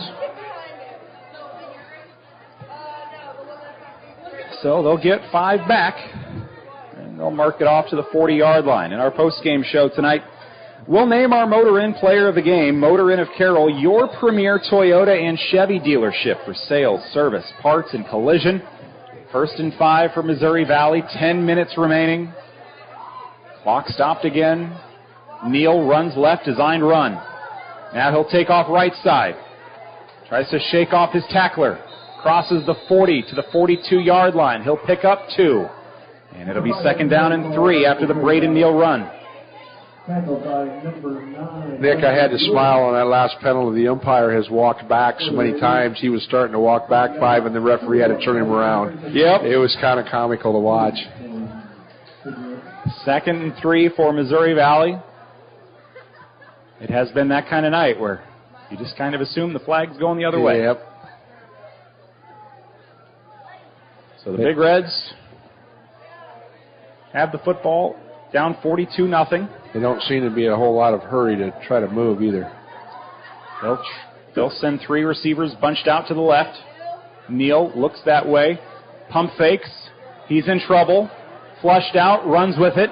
He'll have the 1st down on the near side across midfield, tackled at the 48-yard line. Nice job turning nothing into something and runs it for 10. That's a good job by our defense. They took away the swing pass, but the backside was wide open, and he took advantage of it. Under 8:45 to go now. Kind of a learning experience for our defensive end there. You got to stay home. Seeing some new faces out there. Dylan Brochus, a sophomore, out on the defensive line. 1st and 10. East Sac student section getting loud. Yeah, they're seeing some of those other kids get some playing time, and they're getting after it, which is really cool to see. 3 receivers, pistol formation, handoff to Knutson again. Up the middle. Not touched until he has the 1st down. He'll be tackled at the 28-yard line. as he runs for 20, and he pretty much had a big hole from the get-go. Yeah, it took Jack and Carson and Asher, the last three guys we had, to bring him down because he had a head of steam going. He hasn't had many tonight where he just sees the seas part. It's been a lot of hit up front, hit right at the line of scrimmage, and keeps spinning. Eventually he comes out on the other side. So that time takes advantage of the big hole from his offensive line. Shotgun snap, handoff to the fullback this time. James went off and running inside the 20 to the 15, flag down at the snap. Holding call. The official, I think he's the one that threw at that time, the main official, so he did not have to hesitate to call. I think he was like, I'm going to get this call out there as quickly as possible so we don't have to talk about it. I know what the flag's for. I threw it. we were tackled in the backfield. So it'll be first down at about 20 now, back to the 37 of East Sac. Missouri Valley has the football, under 7.5 to go. 42-0 lead for East Sac. On the Dries Company Eco Water System scoreboard, they will welcome Emmetsburg to town for the first district matchup next week, and then Missouri Valley, they'll host Shenandoah. Missouri Valley in 1A, 2A for East Sac, first and 10. Neal out of the shotgun. Screen pass left side behind the receiver, Owen Becerra. Trying to shake his defenders to get back to the line of scrimmage. He will somehow. Picks up 2. A very hard-fought 2. I thought he was blown up for about a 3-yard loss. I did too. He did a nice job of getting out of that. But every time Becerra has touched the ball tonight in the passing game, it hasn't been great. He's been snuffed out almost immediately. 5 catches, still minus 3 yards on the night. Wow. Second down and long, about 18 to go. But again, they haven't been to this part of the field a whole lot tonight. They are at the East Sac 35. They're just hoping they can score some points here. They were shut out week 1, put up 13 a week ago. And they'll take the snap with a flag. I knew that was going to happen. And they'll air it out through the hands of the receiver, Lucas Cleaver. Got a hit full of Carson Schmidt. I don't know what the flag is on the other side, but this side was definitely receiver never got set. I don't know what we have on the back side. Man in motion turned upfield before the snap. And I think if you're East Sac, if they're both on the offense, you might just decline it because it'll be third down and about 20. But they'll talk things over again. We were talking in commercial break a little bit earlier how the first quarter felt like things were moving along at a pretty quick pace, even with quite a few flags. But second half has been a different story. It feels like 2 flags against the offense. Let's see. Second down and... Oh, wow. Do you accept both there? Yeah. Well, no. They must have just accepted one of them because he only walked off 5, didn't he? I'm guessing one of them must have been a hold then. Yeah, that's what I'm thinking. So they did accept that one. So second down and 29. Out of the pistol. Braden Neal. Shotgun snap. Rolls out right. Tosses. Looks and finds Carson Lucas Schmidt, Cleaver. Good open tackle by Carson. A 3-yard completion. First catch of the night for Cleaver. They've looked his way a few times, but he's finally able to haul one in. I think every time it has gone to him, it has been Carson Schmidt in coverage. There to knock it away. This time the throw early enough that he's able to hang on before taking still a big hit from Schmidt. Third down and 27. Still got a long way to go. And the play clock under 9 as they break huddle finally. And they will burn a timeout here. They were staring down a delay of game penalty. Third and 27 with 5:14 to go. Big Reds have the football. Missouri Valley in East Sac territory. The Raiders lead this one late, 42-0 on our Dries Company Eco Water System scoreboard. Take a minute and think about your bank. Who's the first person you think of? That person who knows you and you trust to help you just the way you need it. At Bank Midwest, that's the kind of relationship we have with our customers. Because when it comes to your money, technology is great, but someone you can really talk to is indispensable. If that's what you want in a bank, we're your bank. Bank Mid who? Bank Midwest, the one with the just right banker for you. Member FDIC.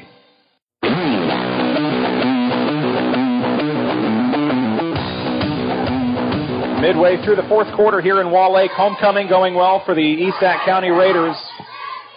42-0, 5:14 to go. It's gone final down at AHSTW. Kemper gets a win tonight in an offensive shootout, 41-33. Kemper moves to 2-1. Jeff Blankman with that broadcast tonight on Kick 106.7. And Carroll also gets a dominant win tonight at home over on KCIM, 45-3.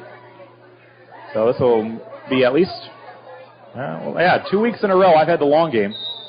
Last week I had the Underwood game, and I think it wrapped up after 9:50. You needed to Kemper at Underwood. visit with Jeff about that. I know, right? Third and forever. Trips left. Neal looking left. Pump fakes. Looks to throw. All kinds of time. They're only bringing 2 for pressure. Now a third man comes in. He'll take off and run with it. Neal. He's got back to the original line of scrimmage. He'll run all the way out to the 29-yard line. He'll pick up 14, but it'll be 4th and about 12.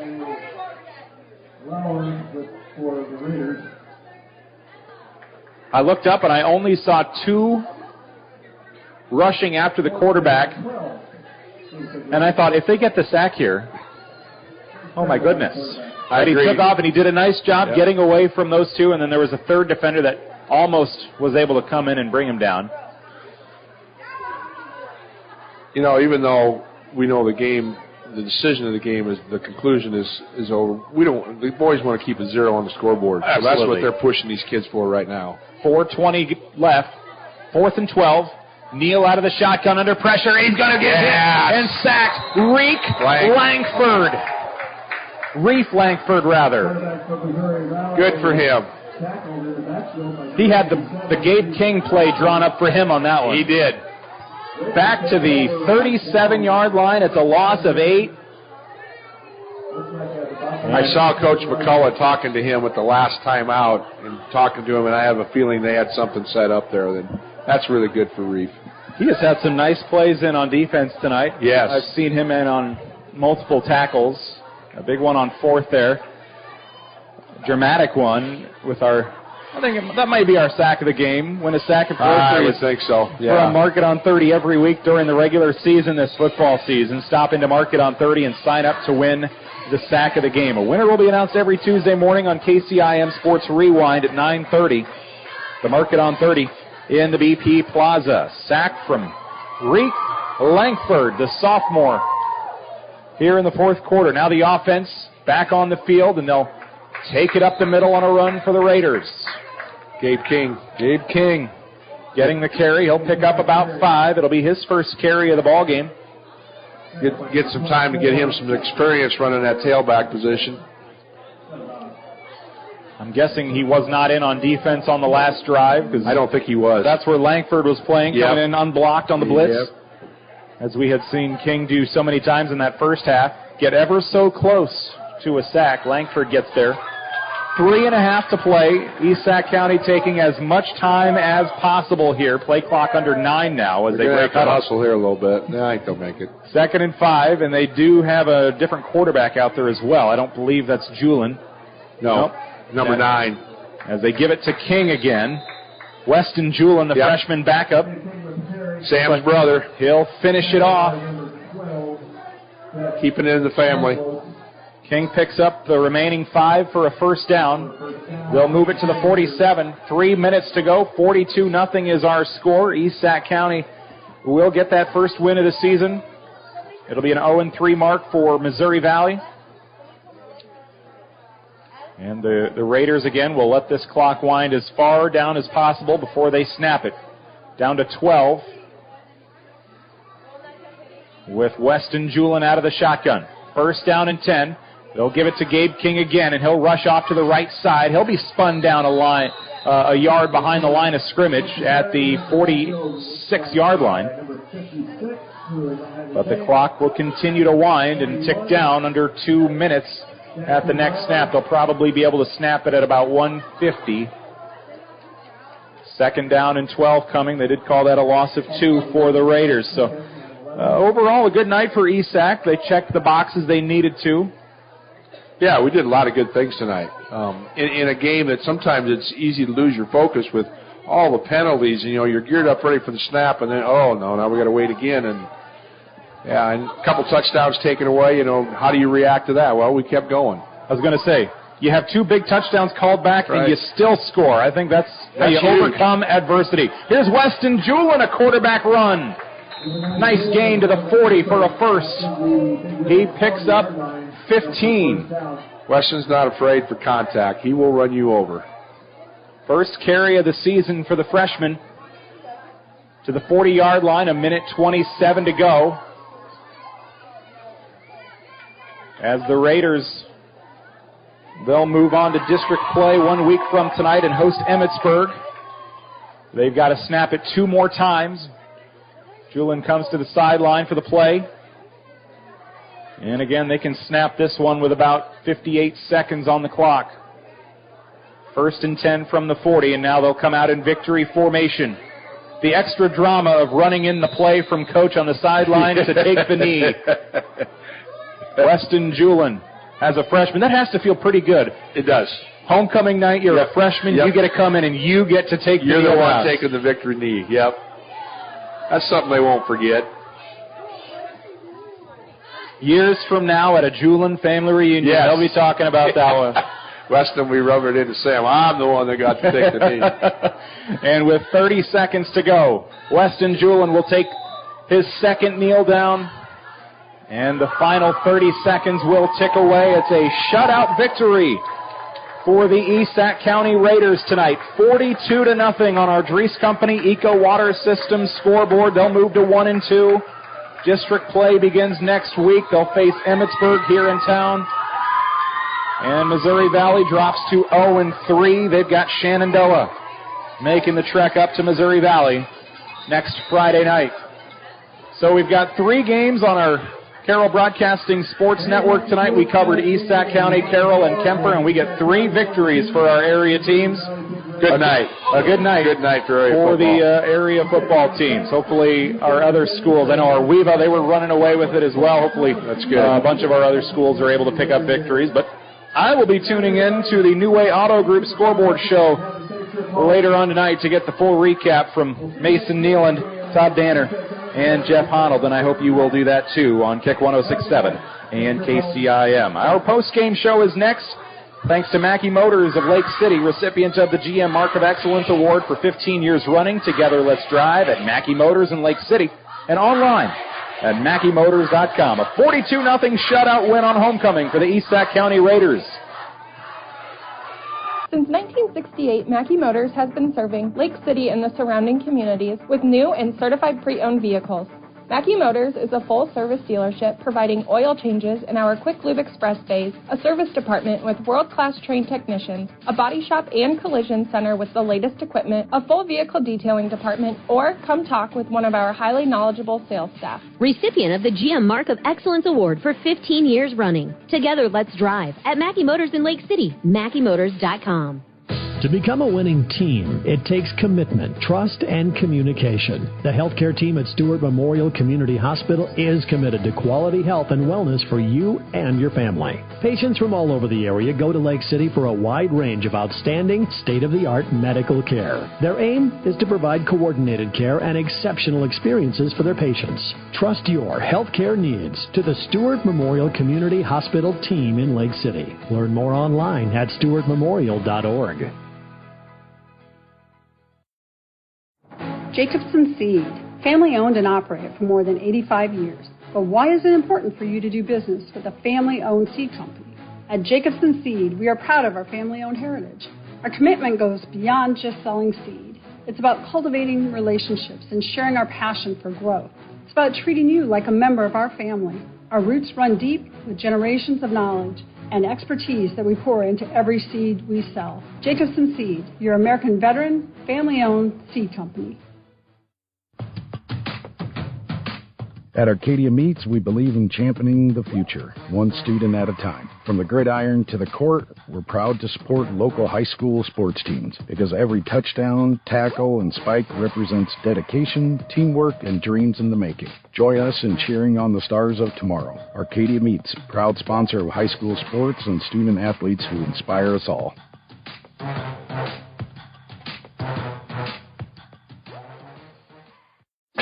When you buy from a local business, like one of the New Auto Group dealerships, the money stays right here in the local community. Supporting local businesses helps our local economy, and that lets us help local organizations, schools, and giving back to our community. Good luck to all players from the New Auto Group dealerships with locations in Coon Rapids, Jefferson, and Pocahontas. New Way Auto Group, home of warranty forever. Raccoon Valley Electric Cooperative is a proud supporter of the East Sac Raiders. Raccoon Valley Electric Cooperative is dedicated to providing reliable, affordable, and responsible electricity. Whether watching TV or using the internet, Raccoon Valley's member owners depend on the electricity from Raccoon Valley Electric Cooperative to power their lives and to keep them connected with family, friends, and communities. Raccoon Valley Electric Cooperative is your Touchstone Energy cooperative.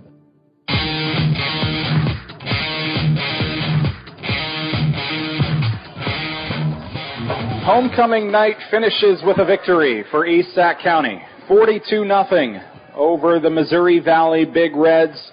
Welcome to our post-game coverage on 93.7 KKRL. Together, let's drive at Mackey Motors in Lake City and online at MackeyMotors.com.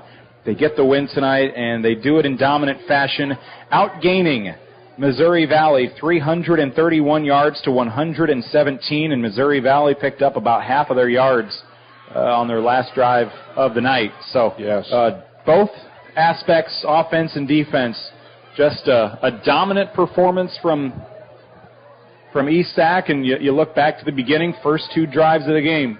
You march right down the field and score a couple touchdowns. You finish the night off with a pitch. You pitch the shutout.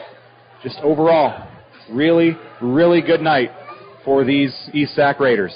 I think so too, Nick, and I think the defensive part of it, pitching the shutout, our offense has looked good at times in our first two games, and it looked good again tonight, but then we struggled on the defensive side of the ball. Tonight, we put both sides together. I thought we played very well on both sides of the ball, and that's got to be a confidence booster because we got a really tough Evansburg team coming in next week that's going to pound the ball at us, and they're very good at it.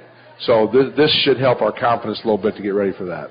And you look at the three games now this season, the offense, they've scored 34, 14, and 42 for a 1-2 team averaging over 30 points a game. That's not too shabby. That's pretty good. I agree. So, tonight they get the defense as well as the offense, and they are celebrating with the fans and the parents and the staffs out at midfield here. Victorious night. A 42-0 win for East Sac on homecoming on our Dries Company Eco Water Systems scoreboard. Let's take a look at the numbers, and then we will step away and name our Motor Inn player of the game here in just a little bit for East Sac County. They were led on the ground tonight. Landon Grindle with 16 carries, 116 yards, and 2 touchdowns, including his third quarter 45-yard touchdown run, the final score of the night, that sixth and final touchdown. Sam Julin tosses 3 scores, throws a pick, finishes 10 for 17, 167 passing yards, 2 touchdowns to Asher Lawler, 4 catches, 97 yards. Jack Gullett with a touchdown on his lone 40-yard catch. And then defensively for East Sac tonight,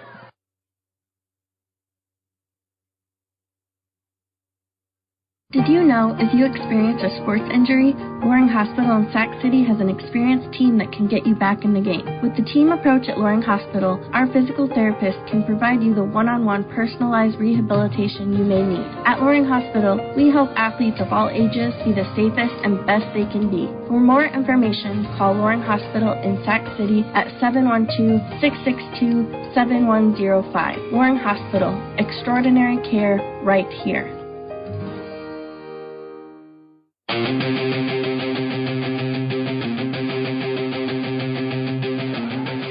Our Mackey Motors tailgate continues. Post-game coverage. Together, let's drive at Mackey Motors in Lake City and online at MackeyMotors.com. disconnected there for a moment as I was talking. East Sac's 42-0 win. They get the 3 touchdown passes from Julin, and then quickly the defensive numbers, 3 interceptions for this East Sac defense. They get 2 interceptions from Jack Gullett. They get the pick 6 from Sam Julin, and those 3 pick off those passes, and they finish the night pretty well. So final thoughts offensively and defensively. We'll do that here in just a moment. Again, 42-0 the final score. We will name our Motor Inn Player of the Game in just a moment. Stay tuned for that. We're live. It's homecoming night at Wall Lake's East Sac County victory. From footings to framing to finish, for farm, home, or commercial, Wall Lake Lumber Company has been proud to help our communities grow. With 4 convenient locations and one of the largest building material inventories in the area, we are sure to be able to fill all your building needs. From project design and estimating to friendly advice, we can't wait to be part of the process for you. Wall Lake Lumber, with locations in Wall Lake, Lakeview, Odebolt, and Carroll. We're not your grandpa's lumber yard. Nothing better exemplifies teamwork than the hard work and dedication of our local area student athletes. The same can be said for the team at Domino Motors in Sac City. Whether it's pre-owned or new, parts or service, Domino Motors has the expertise you don't just need but deserve. To see their full lineup or to view their weekly ad, visit them on Facebook today. Domino Motors, Sac City's ideal Chevy dealer and proud supporter of the East Sac Raiders. One gig capable network and over a century of service, Hornbolt Telephone in Wall Lake is more than just phones. Serving Wall Lake, Lakeview, Sac City, Lytton, and Early with over 90 digital cable TV channels, fiber optic internet speed with unlimited data usage and no contract. We're Hornbolt Telephone, and we're powered by fiber optics so you can do more. Find us on Facebook, call us at 712-664-2221, or visit us on the web at hornbolttelephone.com to see what we can do for you. Go Raiders! Few people know as much about truck maintenance and repair as RJV Transport and Diesel Repair. Hi, it's Big Pete. As an owner-operator, I understand how crucial it is to get your truck back on the road. Our technicians have the knowledge to get it done right. With competitive shop rates and good old-school experience, we're here to keep you rolling smoothly. Plus, we are one of the only shops in the area certified to do hazmat tanker inspections. RJV in Westside, 663-4500, or call my wife, Sarah, at 790-4543.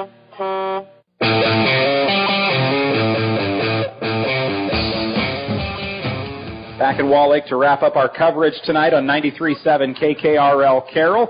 Time to name our Motor Inn Player of the Game. Whose photo are we posting online tonight? Motor Inn of Carroll, your premier Toyota and Chevy dealership for sales, service, parts, and collision. And really, from the get-go, first quarter, we kind of had 3 guys in mind, and it was those 3 guys all night stepping up and making big plays.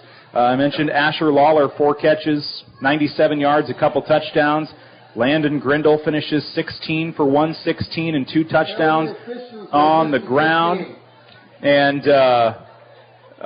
Sam Julin in the passing game, he finishes 10 for 17, 167 yards, throws 3 touchdowns, has a pick 6 on defense, and he gets a crown tonight as well. He's homecoming king. I think Sam Julin, the whole offense went through him tonight, and he really did a masterful job, and that doesn't even account for a couple more touchdown passes that might have been the prettiest passes of the night that got called back due to holding. Exactly. I agree 100%, Nick. And the other guys had great nights, too. It was a great team win, but I thought Sam really stepped up tonight and took over that leadership role at quarterback, had a pick 6. What a way for a homecoming king to play his homecoming game. It's awesome. And he almost had a fumble recovery, too. Darn near. So close. That's right. So Sam Julin, the senior, is our Motor Inn Player of the Game. And that'll just about wrap up our coverage here, thanks to Mackey Motors. Mackey Motors of Lake City, recipients of the GM Mark of Excellence Award for 15 years running. Together, let's drive at Mackey Motors in Lake City and online at MackeyMotors.com. Let's quickly look ahead to next week. It'll be Shenandoah facing Missouri Valley, and East Sac County gets Emmitsburg at home next week. They played Sheldon tonight. Have not seen what the score was there, but From what we've gathered through the first 2 weeks of the season, Emmetsburg 2-0 with wins over Esterville, Lincoln Central, and runner-up from a year ago in Class 2A, Central Lyon, George Little Rock. Emmetsburg won that game, so the Raiders better be ready to play next week. Next week we'll be strapping up because it won't be finesse football, it'll be power football. And they will run it right at you and say, here we are, stop us. And that's just been Emmetsburg football forever. And they're really good at it this year. So, this is something we can build off of, but we enjoy this over the weekend, and we got work to do to get ready for them coming to town.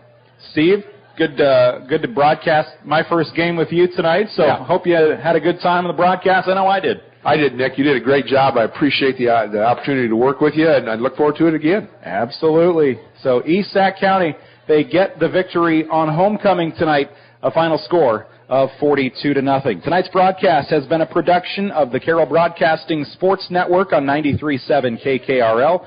The New Way Auto Group Scoreboard Show is coming up at 10 on KCIM and Kick 106.7. For my broadcast partner, Steve Nutzman, I'm Nick Brink. So long from Wall Lake. Enjoy your weekend, and thanks for listening to 93.7 KKRL.